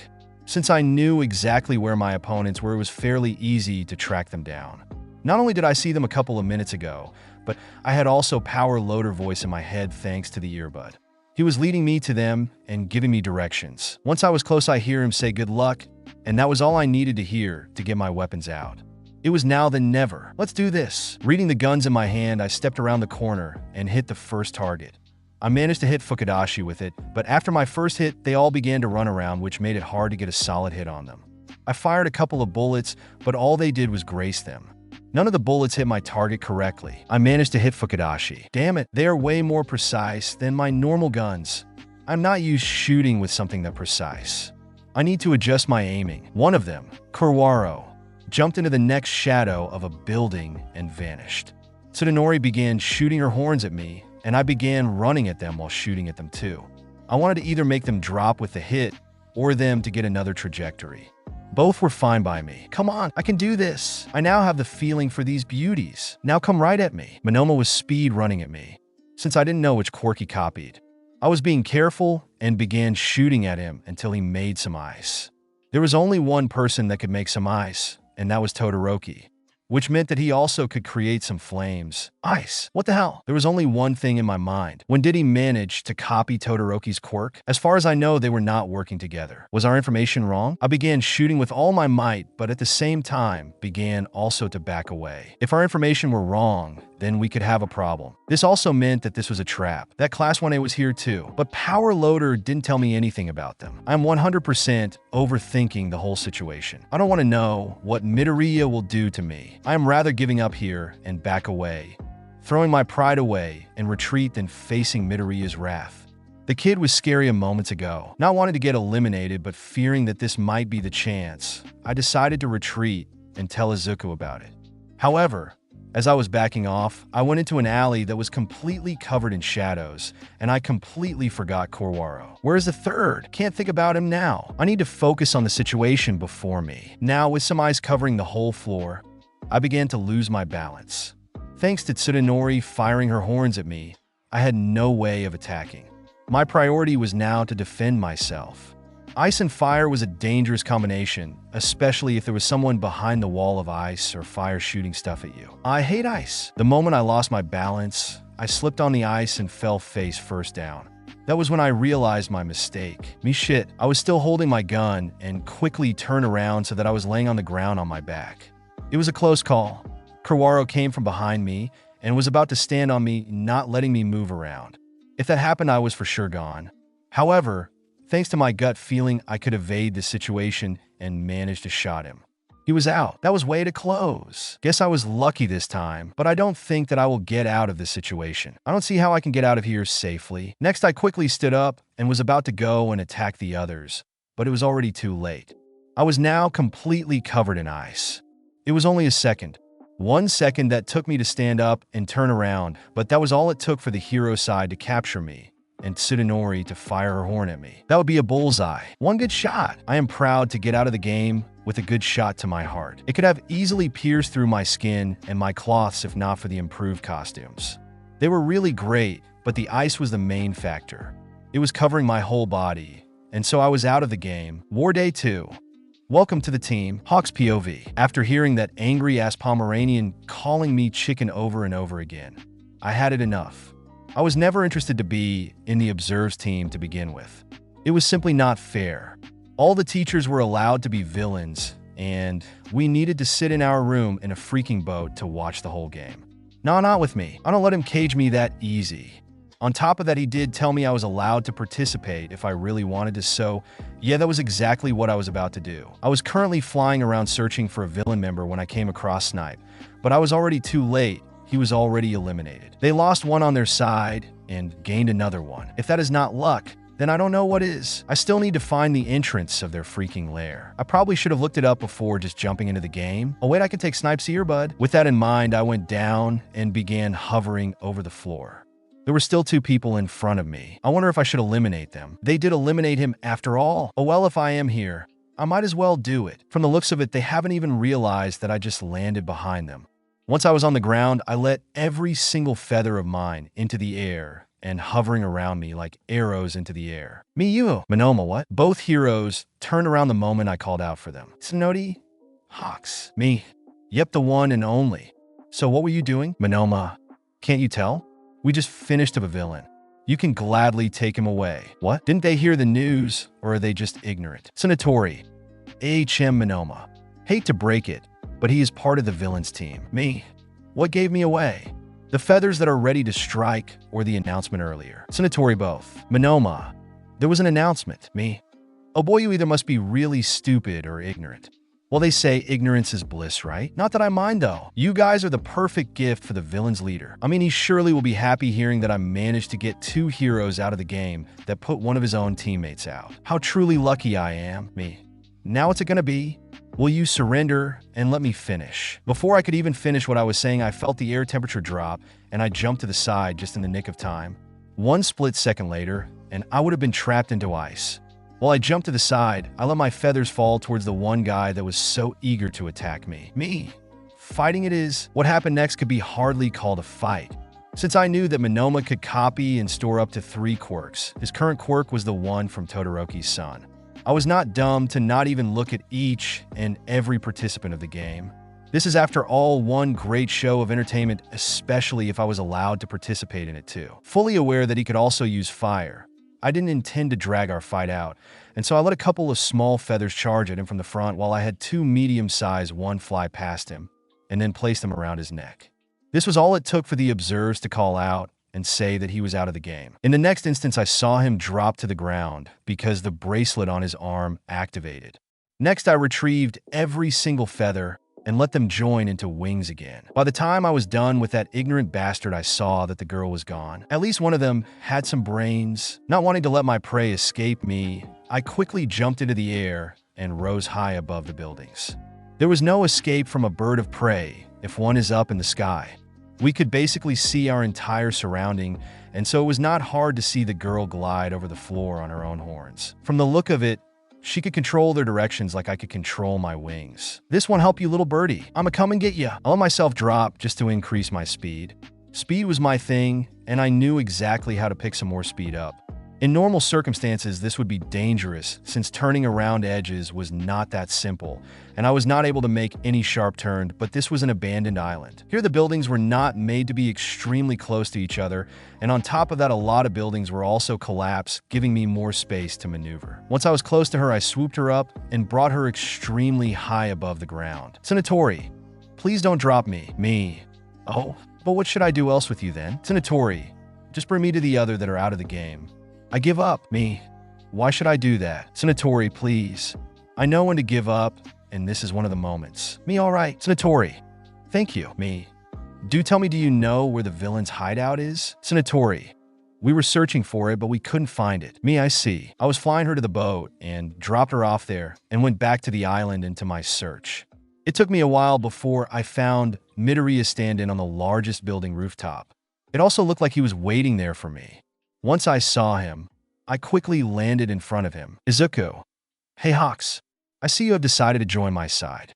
Let me officially welcome you. Me? I did. Thanks. Izuku. Let me guess, the dandelion called you a chicken multiple times. Me? Yen, I don't get why people are doing this. Izuku. First fun, second because it bothers you, and third because you smell like one and also eat chicken nonstop. Me? I do not smell like chicken. Izuku. I am sorry to tell you, buddy, but you do. Me, really? Izuku, yes. Me.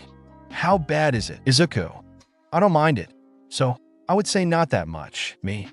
I will let my cloths get cleaned after this. Izuku. I am pretty sure you will need new clothes after this anyway. Me, new ones? These are made out of the best material there is. Izuku, yeah. Believe me or not, but that won't help you. Me? What did you plan? Now come on.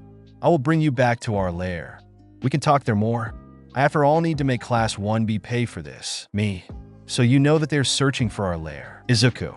No, but I suspected that much. Me. What's with Class 1A? Izuku. Off limit for today. Me. Can I ask why? Izuku. I promised it to them after they helped me get rid of All Might. Me, well, that sucks. I wanted to get back at the angry-ass Pomeranian. Izuku. You are not the only one, so get in line for that. Me, why you too? Izuku. I was basically bullied all my life by him. So yes, of course, me too. Me. Then let me at least help you finish him off. Izuku. We will see about that. Now let's move. Me. You want me to fly us there? I mean, we would be faster. Izuku. And risk anyone seeing us? No thanks. With that, he gave me the order to dispatch my feathers so that my wings would not get too much attention. He also told me to hold them low to the ground because they were a brilliant red color and there is the possibility of the other side seeing them. With that in mind, we walked through the city to the entrance of our lair and right inside. War Day 2. Not that dumb. Cementos POV. Me and the others villains members were waiting for Midoriya to return after telling us that he would welcome our new member Hawks. Midnight. I do wonder that Snipe wasn't able to get them all out. Mike, you are right. He would always rapid fire, and this time he not only needed more time, but didn't hit that well. Nizu. The answer to that is very simple. Midnight? Huh, it is? Nizu, of course. The weapons he was using this time were not his old guns that not only short a little bit off, but also are handled slightly different. From what he just saw, we can conclude that he didn't spend any time in trying them out. Aizawa. Probably. Me. I wonder what we are to do next. Aizawa. Midoriya told us we would get Vlad's class out of the game today. Me. So another 12 persons left to go. Midnight. We can do this. Mike, she's right. We could hear Izuku talking to Hawks and became silent. It didn't take them long to get into the room after that. Izuku. We unfortunately lost Snipe, but we have gained a new ally Hawks. Nizu. That was to be expected. Izuku. Why didn't you tell me this to begin with that? I could have let Mei and Power Loader make a new costume for him and a weapon. Nizu. It was not my place to tell you about the observes. Izuku. I get it. Hawks. So, who are we targeting next? Midnight. We could go after this group here. She pointed to a screen with Komori, Kendo, Kodai, and Tokage. It was a women-only group. Mike, how about this one? He pointed to another group casting off aways Kaibara, Rin, and Yanagi. Nizu. They're both very close to the West Territory with all the heroes. I suggest going after Kamakura, Shota, Tsuburaba, and Bondo right there. Izuku. It is true that they are closer to the west border, but they would also be easier to get rid of. Nizu. That might be the case. Izuku. However, I do not want to take the risk in being seen by the other heroes. We go with Nizu's suggestion. Aizawa. Sounds solid. Do you have someone in mind, or will you go and take them down yourself? Izuku. No, I didn't intend to show myself yet. Mike. Oh, why not, little listener? Izuku. Because I am going after Class 1A. I want to show them what I am really capable of since I am allowed to do that. Nizu. Yes. Yes, you are, and I do not want to see you holding back your knowledge or your physical abilities. Aizawa. I agree on that one. Izuku. Don't worry. I won't be doing that anymore. I am sick and tired of hiding my whole life. Besides, Kaken already has a hunch on what I am capable of. Aizawa, he has? Izuku. Well, yeah. He saw me snap at him once. Me. I believe that didn't go well. Izuku. Not really. Now back to the topic. Cementos, can you handle them? Me, of course. It won't be taking me long. Izuku. Remember to run if things don't look that bad. Me, I will. Izuku, wait. Just in case. Midnight, can you go with him? Midnight? Sure, kid. Midnight. Okay, I will lead them to you, and you cage them. Me, got it. Be careful, they might have something up in their sleeves. Midnight. Don't worry about me. I got it. No one can withstand my charms. Me, please just go. Midnight. You are no fun, Cementos. Me, I would rather get this over fast. Minute. Fine. I watched her go and began waiting for her to come back. However, after 5 minutes, she still wasn't coming back, and I began to think that she encountered some difficulties. Me.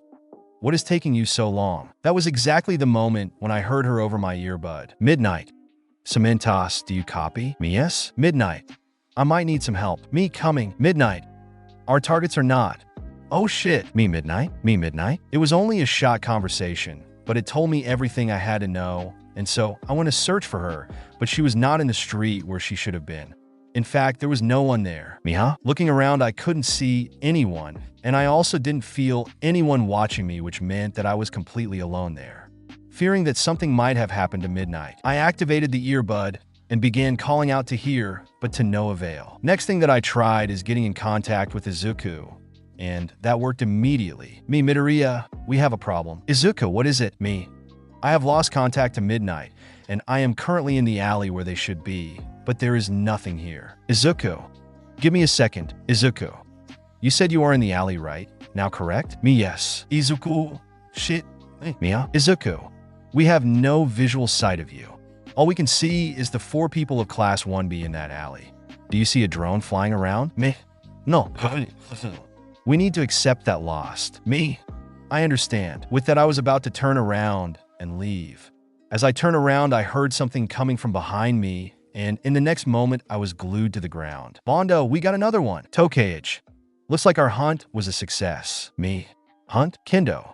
Yes, and you just fell for our trap. Another came from around the corner, and she was holding a drone in her hand. Kendo, Shota and his group saw the drone crash earlier right in front of them, and by closer inspections we found out that this one looks slightly different than the others that are following us. It was not hard to count 1 plus 1. This is how we knew that this one was one of your drones. I must say it's really clever to spy on us. Kodai, we also thought that you might come to get this one back, and so we gathered all here and waited for you guys to come. Wait, the drone broke? That means they're watching a feedback loop. That is certainly not good. Now looking around me, I saw every 12 remaining members of Class 1B. There was no way for me to get out of this situation. Not with the glue Bondo put on my legs to not be able to move around. Not only did he do that, but he also glued the whole floor around me too. Thinking about it, that was a clever move. Now, without being able to touch the ground, I was as good as quirkless. However, there was this one question in my mind. What happened to Midnight? Lucky for me, I didn't need to ask that question, as they were already so talkative and eager to tell me who they tricked us. I decided while they were all so eager to tell me what happened to activate my earpiece and let my team know what happened. If I was already about to leave this game, then I would at least help my team in some way or another. Izuku. Cementas, Kamakura. We saw Midnight come here a couple of minutes earlier. Me. So Midnight came here alone, and all of you remaining Class 1B got her out? Izuku. We still don't have any visual. May and Power Loader just informed me that they have lost all control over every drone we had up in the air. I put one hand over my eyes and slowly moved it down to my mouth. I didn't want to let the others know that I was communicating with my team. Me, whispering Class 1B laid a trap for us, and we fell for it. I will be out of the game very shortly, but I wanted to let you know this. Izuku, I understand, thank you. Now that all was said and done, I had nothing other to do than to let things go as they are right now. Rin, since we know your quirk, we also knew better than to breath the gas and she produced. Kaibara, since my quirk allows me to make any part of my body rotate at high speed like a drill, I'm also able to create a lot of wind, and so her quirk was not effective against us. Rin, all I had to do was shot my scales at her, and voila, she was out of the game. Kendo, now it's your turn. Kamakura, please let me do this. Kendo, go on. After the explanation, all I could do was watch how Kamakura came to my side, made a sharp blade coming out of his arm. He then placed it around my neck. This was the symbol for the observers to call me out. War Day 2. What's up with the drones? After what Cementas told me, immediately checked with May and Power Loader what happened. I was sad that I lost another member, but thankfully he told us the glitch. We would have probably seen it if they were not appearing in the picture in about half an hour. I was currently with May and Power Loader. The reason for me to be there was to check what happened with the drones. One thing was for sure, Class 1B was only extremely lucky to get 2 pro heroes out. If we were not that confident that they were standing there and discussing something, then there was no way I can think of for them to surprise us. Pure coincidental luck or fate. As I entered the room, I called out to them. There was after all a slim chance that they were not here or the heroes found them. Not that it was stupid of me to call out or anything, heck no. Aizawa was totally. If our enemies were there, then I would have just give away that I came in and the surprise moment was gone. Thankfully, I had my scythe with me, and not only that if worse comes to worse, I could easily use my quirk to book it. However, if there was no enemy here, then I 100% needed to tell them that I was here and not scare them, because if they were working on a weapon, which they probably were, that thing might have exploded.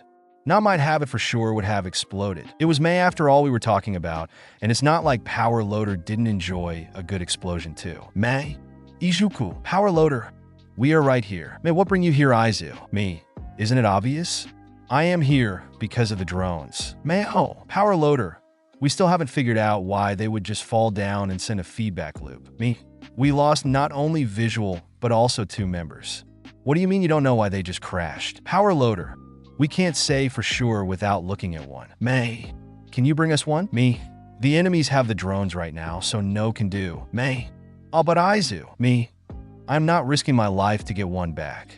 More importantly, can't you guys just hack into the Observe's drone and get the feedback from them? Power Loader, that is a good idea. May, and we're already working on it. Mid, Power Loader, we came up with an idea for the old drones, but wanted to get your approval first before we do that. Me, you want them to explode? May, hey sis, wait, how did you know that? Me, it's not that hard to guess that one, knowing you. May, Power Loader, well, what do you say? Me, that it would be a waste if they're not placed properly. May, oh, but they're placed properly. Power Loader, she is right, we managed to get back the visual from them. May, Lukey, they showed me on the PC what the drones were currently seeing. 3 of them were in the hands of Class 1B. To be more precise, they were in the same room as most of the students, and they were also relatively close to them. Me, how big of an explosion do they do? Power Loader, not that big. May, unfortunately, not a big boom. Me, so the remaining 12 of Class 1B will be getting out of this rather unharmed? Power Loader, yes. Me, the signal you send in order to trigger the explosion. Is it send to one at the time or all of them simultaneously? May, depending on what we want, both. Me, if I remember correctly, these drones also have a speaker, don't they? Power Loader, yes, but we do not know if it works. Me, that's fine by me. Can you activate the speaker? I want to give them a warning, and you go ahead and let these explode immediately afterwards. May, got it. Power Loader then gave me a headset, and I began talking and while watching the camera feed in order to see if they react or not. Me, oh heroes, I saw what you did, and I must say you were very lucky. However, I'm also very angry at you. This will be only a warning. I, Usagi, am coming after you, so be prepared. After I said that, I immediately looked at May and nodded. This was the signal for her to let the 3 drones in their possession explode.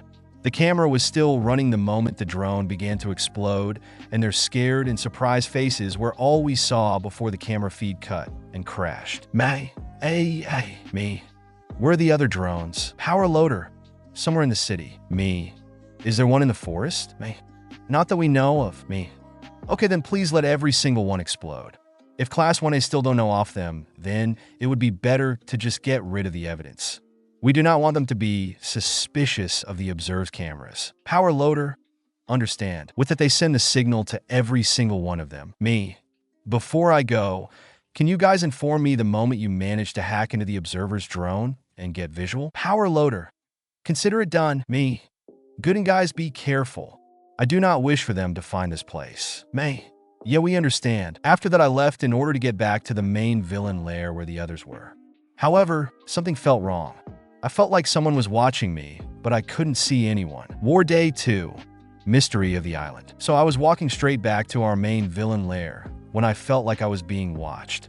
Not wanting to risk it, I began to walk in a completely different direction away from the villain lair. Something, however, felt wrong. The forest and my surrounding were too quiet. Not a single bird could be heard. Huh? Was it always that silent? I do think that there were some bird noises before. It was already pretty late, and my goal was to get rid of Class 1B in one day.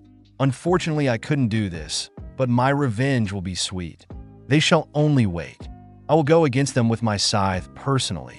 No one and nothing will be stopping me then. To lost in my mind, I began walking and walking until I reached the edge of the city where the forest part started. The entire time I felt like something was not only watching, but also following me. However, My intention was never to come here in the first place, but every time I wanted to get into the right direction, I was being led this way. Every corner I could hear some noises, and since I already lost too many of my comrades, I was not a fool to go towards the noises.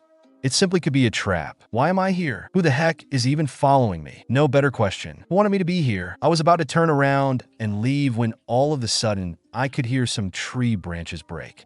As I was in mid-turn, I once again looked at the forest, and what I saw surprised me to say the least.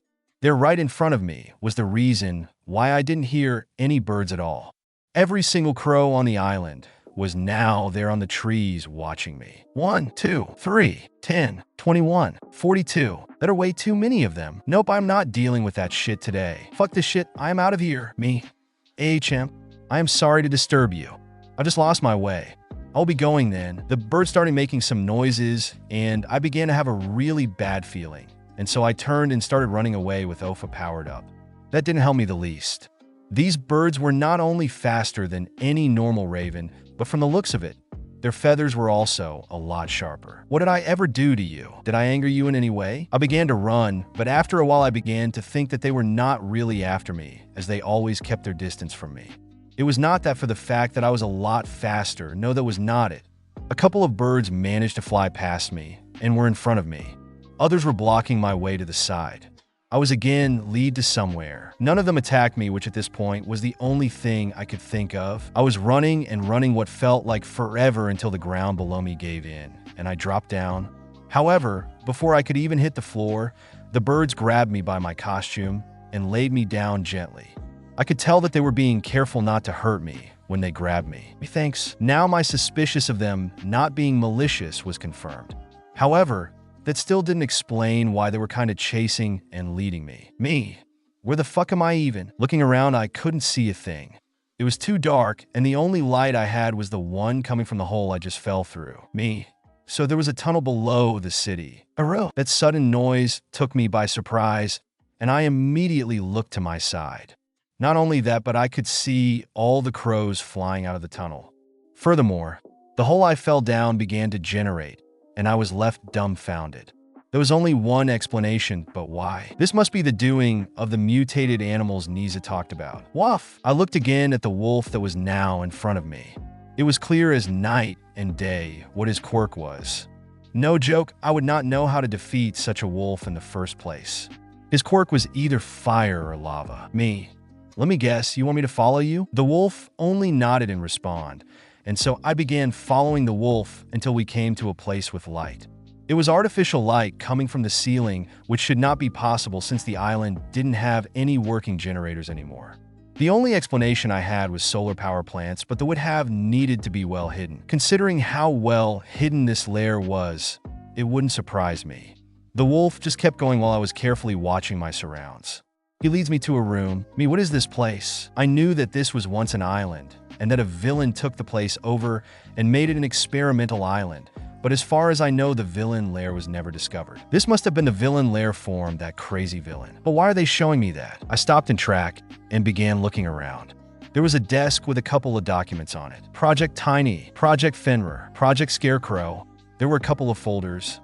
Normally I would not touch that stuff, but I was lead here for a reason, and my curiosity got the better of me. And so I opened the first folder named Project Scarecrow. There I saw a picture of the crows that were chasing me a second ago. Quirk, speed, can reach to a maximum speed equal to 500 kilometers per hour. Harden, can harden its feathers so in order to gain speed or cut through its opponent. Conclusion, after multiple testing, it was confirmed that one feather of them in the hardened state can cut through anything that we know like butter. Once the bird activates the quirk, and the feather is plucked, the feather will stay hardened forever. No, feather does not grow back. These creatures are easily manipulated by something shiny. Should not be angered. After reading this, I went to the second folder, named Fenrir. There I found the picture of the wolf that was following me. I looked to my side towards the wolf. He was sitting there watching me, and the moment I looked at him, he crooked his head. Project Fenrir. Failed. Quirk. Hell Flames. Can create as much fire as it wants. The flame's temperature can also be regulated from room temperature up to a 1000 degrees Celsius. Conclusion, this project is a failure. Goal was to create a wolf that could enlarge itself up to the size of 6 meters. It should also have the ability to create ice at its will. Inspiration was the legendary Fenrir of myths. However, something went wrong. Reasons unknown. And the wolf gained a fire-like ability like no other. No, dog-like behavior, easily angered. Proceed training the wolf with caution me. So your name is Fenrir, huh? Fenrir, me. I take this as a yes. Project Gaja. Quirk. Earth manipulation. As the quirk's name suggests, this panther is able to manipulate any kind of earthly material at its free will, from earth, dirt, sand, rock up to concrete. Conclusion. This panther was created to walk through any kind of wall and trap its target. No, highly unstable. I then went to the last one that was there. Not that there were not a couple of more, but these 4 were the only ones that could be opened. All the others had a biometric look on them. It's not like they didn't have one too. They had one, but it was broken and could be opened, whereas the others couldn't. Oh, that's how I fell down that random hole. Failed. Quirk. Infinity Ice. Can create ice as he pleases. Conclusion. This project is a failure. Goal was to create a tiger that could shrink itself to the size of a domestic cat and enlarge itself to be taller. The height depends on its will, and it should have been unlimited. However, due to the cold climate, it was put through to gain a quirk. The quirk we implemented, and it mutated into an ice quirk. No, very dangerous. If encountered, it is recommended to run away from it since it killed 9 of the test subject that it was held in captivity. Extremely aggressive, not tameable. Proceed with cautious. Me? Huh. I looked at the wolf and it just looked back at me puzzled. Me? For real? I encountered Tiny. I wonder if it likes that name. Fenrir Wuff. Me HM? I put the folder back down on the table because the wolf came to my side, bit at my cloth slightly, and began to pull me towards yet another door. Me? All right. I will follow you. He then let me go, and I went with him. It took us 15 minutes to get out of the tunnels. We were now standing in front of a cave entrance in the middle of the forest. Meow. How? I could hear again some rustling, and looking at the direction, I saw Tiny. The giant ice tiger walked up to me and only stopped 1 feet away. I could feel the cold air coming from him. It was bearable, and it felt also nice. Me? Tiny, right? Tiny roar. It was not an extremely loud roar, which was good because of how close he was to me. Then the unexpected happened that Tiger came to me and began to nestle itself against me and then started nuzzling. A smile formed itself on me and I began petting it. His fur was so soft and it was not only cold to the touch. I couldn't believe what I just read about him. After a while, I stopped petting him and he laid himself on the ground and motioned for me to get on him. Me, you sure? Tiny roar. I went on his back, and the huge tiger began running across the forest straight back to my villain lair. The entrance of my lair was way too small for him, unfortunately, but I had a feeling that he would be close by and watching my every move. Once we were in front of the lair, I got down from him and in front of him too. Next, I bowed to Tiny. Me, thanks for bringing me back. The tiger let out a loud roar before vanishing into the dark. I watched him go and went into my lair only to get bombarded with Aizawa's questions like where was I that long and why they couldn't reach me. All I said was that I had a pleasant company and that I am fine. There was no need to freak them out just yet. War Day 2. Crazy Cat Lady. 3rd POV. Inside OFA. 7. Oh my gosh. Did you see the kitten? 3. Are you really calling that huge as fuck tiger a kitten? 7. Yes. I mean, did you see how cute he is? 5. We have a crazy cat lady here. 7. I am not crazy. Just look at its snow white fur and its ice blue eyes that also had some snowflakes in them. 6. You good? 7. Oh, and the crystal ice that was on him. It was so beautifully reflecting the moonlight. 5. I don't think so. 3. She has lost it for... Who would have thought that the king of that forest would be so... so. 1. Friendly and pet-like? For thanks 1. 2. Can't believe it myself. I mean, I did think that he would gain a friend, but a pet? 7. That's just perfect. 5. Oh, she finally snapped out of it. 7. You can't tell me that he is not magnificent, beautiful, and adorable at the same time. 3. That is debatable. 1. I totally agree with you. 7. See, I am not the only one. 1. I also need to say that I had my assumptions that Tiny would be doing something like this. 6. Why? 1. Call it a hunch. 2. And they're nearly every time correct. 4. He truly deserves it. 2. Do you think he can keep Tiny? 6. 7. You know Nizu a little bit. What do you say? 7. Oh, come on, we all know that Izuku will find a way to keep the tiger and bring him off the island. Everyone agree. 7. Besides, don't you think it's more of a question if his dad Aizawa will allow him to have that huge cat? 5. He is as crazy with cats as you, and you just went all girly and crazy fanning over that so-called kitten. 3. In other words, he would totally be the same, right? 1. Yep. 6. Say 1. Do you know everything? It looks like that to me. For not only you. 1. No, I do not know everything, but I have a good intuition about how things are going. 2. I swear he can look into the future. 3. That would be awesome. Wait, if he can do that, why couldn't we then? For Sensei, you stupid sometimes. 3, huh? 5. I agree with 4. 3, what? Why? That hurts. 2. You will get over it. 6. Are we ignoring the fact that our 9th just lost more than 2 of his teammates? 7. Oh come Vlad King was an idiot. 3. I still can't believe that Snipe is out. 2.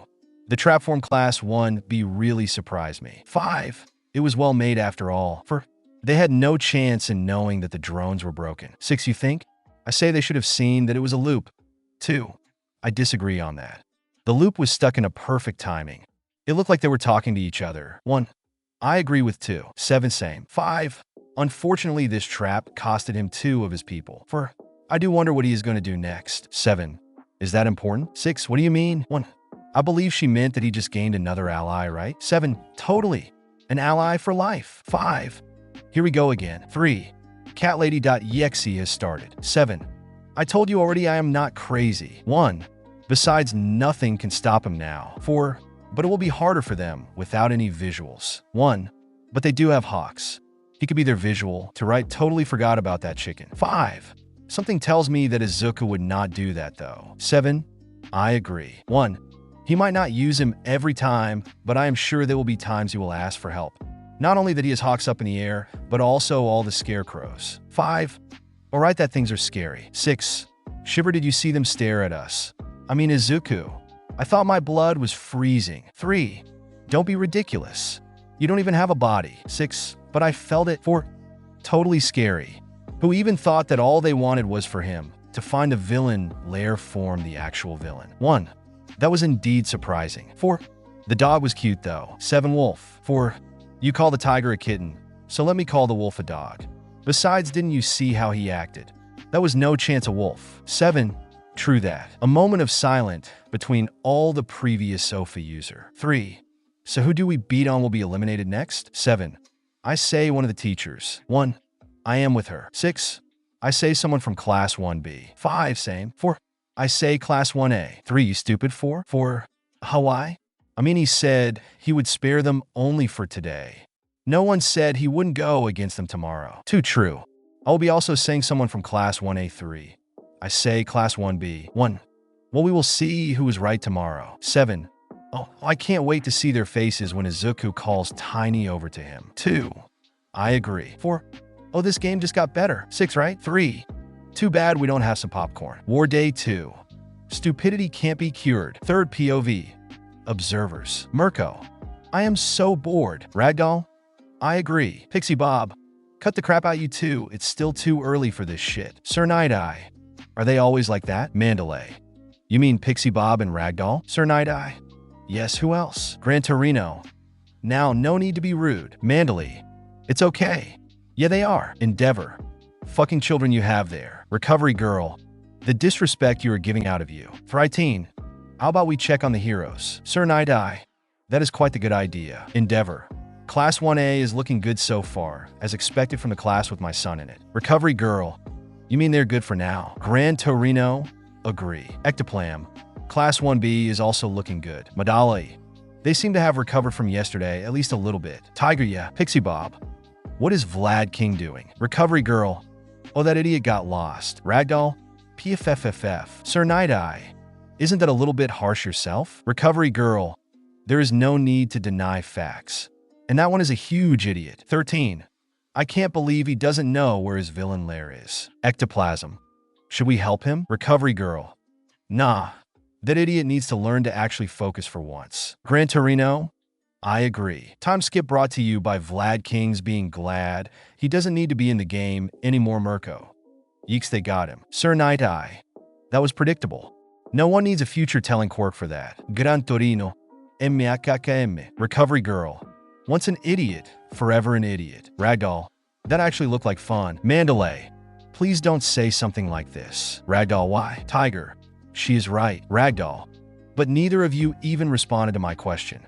Besides, hunting him down does really look like fun, not the explosions. Pixie Bob, thank God you didn't mean the explosions. Ragdoll, well, now that I think about it. Mandalay, nope. Tiger, stop right there. Ragdoll, I am kidding. Mirko, hunting really looks like fun. Ragdoll, right? Sir Night-Eye, both of you are not normal. Endeavor, and no one here is normal. Gran Torino, says the one that abuses his family. Endeavor, you have something against my parenting method? Recovery Girl, yes, a couple of things. Endeavor, I do not need to listen to this. Recovery Girl, Ragdoll, Mirko, do you want to hunt someone too? Mirko, well, somewhat yes. Ragdoll, definitely. Gran Torino, I see where this is going and I like it. Recovery Girl, then how about you play a game of tag with Endeavor? Hound Dog, PFFFA, Endeavor, haven't you learned anything, you stupid dog? Hound Dog, I did, and I didn't say anything to you. Besides, haven't you learned anything? Ragdoll, obviously not. Endeavor, this is stupid. Let's continue watching. Time skip brought to you by Hawks loving his decision to join the villain's team Mirko. Oh man, why is he allowed to get into the game and we are not? Ragdoll, I agree. I want to play with him too. Sir Night-Eye, I have no world for you. Gran Torino, you just want to be in there yourself and get back at Izuku. Ser Nenti, no konnen. Gran Torino, Hound Dog, you know, I would actually love to participate into this one too. For now, everything is normal. Recovery Girl, keyword for now, ectoplasm.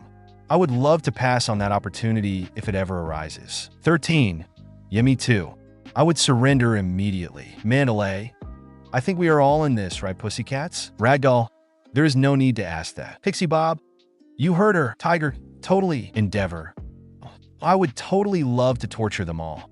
I mean to play with them. Recovery Girl, I'm sure he would get to you first. Gran Torino, totally. Sir Night-Eye, him? Hound Dog, it's actually scary to see that they can communicate telepathically. Time skip brought to you by Class 1B finally deciding to work together and make a solid plan. Sir Night-Eye, finally, some brainform. Class 1B. Gran Torino, it was about time. Recovery Girl, I need to say Class 1A was unexpectedly more cautious. I would have bet that Bakugo would go after Izuku. 13, right? Hound Dog, that guy just has some anger issues. Recovery Girl, so you want to talk to him later? Hound Dog, nope. 13, you do know that it is your job, right? Hound Dog, no, my job is to talk with them if they got some problems and not talk to an angry-ass Pomeranian that will explode any second. I'm not that tired of life yet. Thank you very much. Ectoplasm, good point. Recovery Girl, did you even had any work at all until now? Hound Dog, good question, and next question, please. Time skip brought to you by May loving all the explosion she was allowed to make Ragdoll. I like that girl. Mirko, that even surprised me. Sir Night-Eye, that was reckless as heck. Gran Torino, you were young once too. Sir Night-Eye, people could have gotten hurt. Recovery Girl, don't be like that. As you can see, no one was close to the drone before it explodes, and besides, if we are talking about recklessness, we do have a giant torch that loves to put things on fire. A true pyromaniac. Gran Torino, haha. Roost. Endeavor, say old hag, do you have a problem with me? Mirko, oh, he shouldn't have said that. Mandalay, well, you can't expect something else from a stupid person. Recovery Girl, I sincerely believe he has a death wish, or my ears gone bad already. I do believe he called me old hag just right now. 13, you should run. Endeavor, I am not scared of an old scarecrow like you. Recovery Girl, that's it. Come here. Recovery Girl readied her cane in her hand and began to go after Endeavor, who was too stupid not to run away. The moment Recovery Girl was by his side and whacked him with her cane, he was out cold, but that didn't matter for her. She continues whacking as if she wanted to send him 6 feet under. Time skip brought to you by Aizawa panicking because Izuku wasn't returning Ragdoll. You know the villains are acting kind of strange. Endeavor still hadn't recovered from all the whacking, and Recovery Girl was not sitting on top of him, finding the heat to be just perfect. Recovery Girl, from the looks of it, they are searching for something. Gran Torino, more like someone. Ragdoll, oh, you mean Midoriya? Was he going from one villain to the other? Sir Night-Eye, he probably is just walking around. Pixie Bob, HM, we have a more urgent matter. Tiger, what the fuck is that? Pixie Bob, are those crows? Mirko, What are they doing? Hound dog. They're obviously flying around the drone. Ectoplasm. We can see that. Hound dog. Why ask then? Mirko. Oh great, now all we can see is black feathers. Endeavor. I have a feeling that Hawks would have loved to see that. He is one of them after all. Hound dog. Upgrade from chicken to raven. Ragdoll. PFFFAHA. War day 3. I said dibs. It was the next day, and I would have stayed the whole night up if not for Aizawa taking me and putting me into his sleeping bag. I do not need sleep right now. I had enough sleep all past couple of days. What I need to do now is figure out why everything went wrong so far, and why life/God/Mother Nature/ or any person that is watching above me hate me that much to even not let me get rid of both classes very easy. Like my plans were rock solid, and they were even made in agreement with Nizu. They were brilliant if not for the fact that Class 1A and 1B for the first time in their life began thinking for themselves and actually working together as a team. Even though I was in a sleeping bag, I haven't slept a single minute the whole night. Instead, I waited for everyone to be fast asleep, and then I came out of the sleeping bag and went to the table and also got myself some sugar water. Naturally, since we had Aizawa, we also had some coffee in our lair. And since we had Nizu, also tea. As for me, I didn't need that stuff. I was more the sugar type anyways. So I got myself hot water and sugar. With a cup of sugar water, I sat there on the table and began thinking what we should do next. Since we lost all visual, things would look different from now on. Power Loader and May also couldn't hack into the observer's drone. Power Loader was apologizing and admiring his own work over and over again. He was the one designing them and programmed them, but made them in a way that no one could hack them. I would have loved to try it out myself, but I had more pressing things to do. As I was thinking about what we could do next and take a couple of notes, I could hear the others wake up. Mike. Good morning, Aizawa. Morning, kitten.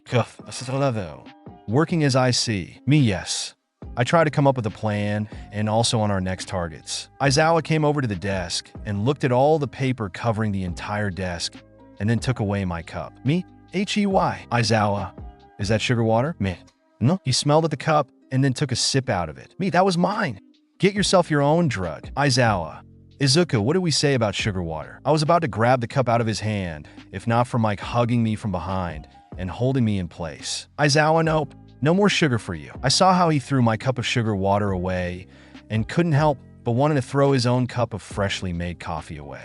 Once I managed to get out of the hug from behind me, I quickly got Aizawa's coffee cup and threw that away in the same manner he did to my sweet sugar water. Me? Then no coffee for you. Aizawa. Side problem, child? Hawks. Hey, what's up with all the ruckus? Nizu. These is such an impressive work. How long were you working on that? Me, a couple of hours. Aizawa, kid? Me, yes. Aizawa, how long? Me. Probably since you all were fast asleep. Mike. So with other words, you haven't slept a single second? Me. That sums it up. Mike. Oh God. Aizu. You are worse than show. Me. Well, anyways, let's go to the main part, shall we? Time is essential after all. Hawks. Wait a goddamn minute. How can you be that energetic in the morning? Aizawa. How much sugar water did you had? Nizu. There is only half the sugar left that we had. Aizawa. Why do we even have sugar? Whose idea was this? Mike. Well, me and the others that are gone also likes a good cup of coffee, and we are not like you. Me. Yet no one drinks his coffee as black as his soul. Aizawa. How do you know that, kitten? Me, I'm not dumb. Now, let's get to work. We have a tight schedule to follow. Nizu. Oh, that sounds exciting. All these ideas are splendid. While we were arguing about me and my sugar and sleep problems, Nizu and Hawks were looking over all the plans I had come up with. Nizu. But do say, who is Tiny? Me. Oh, my new cat. Aizawa. You have a cat now? Mike. Where did you even find a freaking cat on this island? Me. Yes, I do. And he is called Tiny. Got a problem with that? I mean, you guys have more than enough. Just let me have this one. Oh, Aizawa. Fine. He can keep the cat. Mike. Speaking of cat, where is the little fella? Me. Outside. Come with me, and I will show him to you. With that, I went outside, and Aizawa, Mike, Nizu, and Hawks followed me. Once we were out, there was nothing there. Hawks. I don't see any cat. Even if they couldn't see him, I could feel that he was watching us. I knew the feeling because of what happened yesterday. Me. Let me just quickly call him. Me. Tiny, come here, kitty, kitty, kitty. Just like that, I called out to my huge tiger like pet. It didn't take long for the cat to jump out of the second story from the building next to us, land, and run towards me only to stop in front of me. Hawks. HHH tiger. Tiny roar. The tiger went past me in a protective way and stand there hissing at the rest of them. Me, it's okay, Tiny. This is my family and team in the game. Mick. Tiger. Once I said that the tiger turned around and nuzzled itself against me, begging me to pet him, and I happily obeyed him. I saw Hawks up in the air. At some point, he must have jumped up thinking that the tiger would attack them. Mike was standing there frozen still. Nizu was also staying frozen in place, only to fall on the ground like a dead person. Is he playing dead? Aizawa was looking at me with a wide open mouth. Oh, I know what you were thinking. You were just jealous I can pet him like that and hug him too. You just want a huge cat like this one. Aizawa. That's Tiny? Me, yep. Mike, little listener, I really hate to break it to you, but that is a tiger, not a kitten. Me. Thanks for stating the obvious, Sherlock, but a tiger is part of the cat family, and therefore he is also a kitten. Mike, you can't have that as a pet. Me.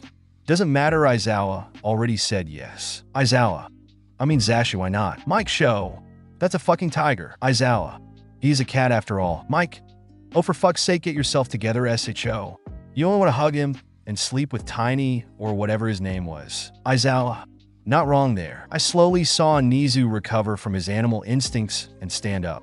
At the same time, Hawks landed close to us. Hawks, so you have a tiger as a pet now. Me? Obviously. Nizu. Well, that is quite the unusual friend you have there. Me. Now let's go back inside. Tiny, can you wait for me a little bit more? Tiger roar. Nizu. He said he will gladly wait for their one and only ruler. Me. Ruler? Tiger. Embrari W. Nizu. Yes, he might be the king of the jungle, but he also said that you are the ruler. The one standing above anything. But do tell me, what did you do, Izuku? Me. I wish I knew. Nizu.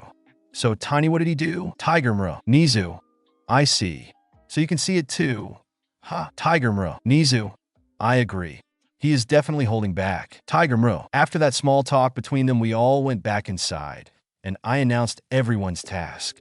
Today, I let everyone go up against a couple of people. Since we didn't know where they are or how their group would be, I let them scatter and survey their surroundings. I specifically said that Aizawa will be in charge of Class 1A since he so wanted to do that. The rest of the group, including me, were going after Class 1B. Once said and done, everyone, including me and Tiny, went for the hunt. Thank you so much for joining me on this incredible journey today. I hope you enjoyed exploring the fascinating what-if scenario of Deku. If you found this video entertaining and thought-provoking, don't forget to give it a thumbs up, share it with your friends, and subscribe to our channel. Your support means the world to me and inspires me to bring you more captivating content in the future. Stay tuned for more exciting what-ifs coming your way. Until next time, take care, stay curious, and keep embracing the power of imagination. Goodbye, everyone.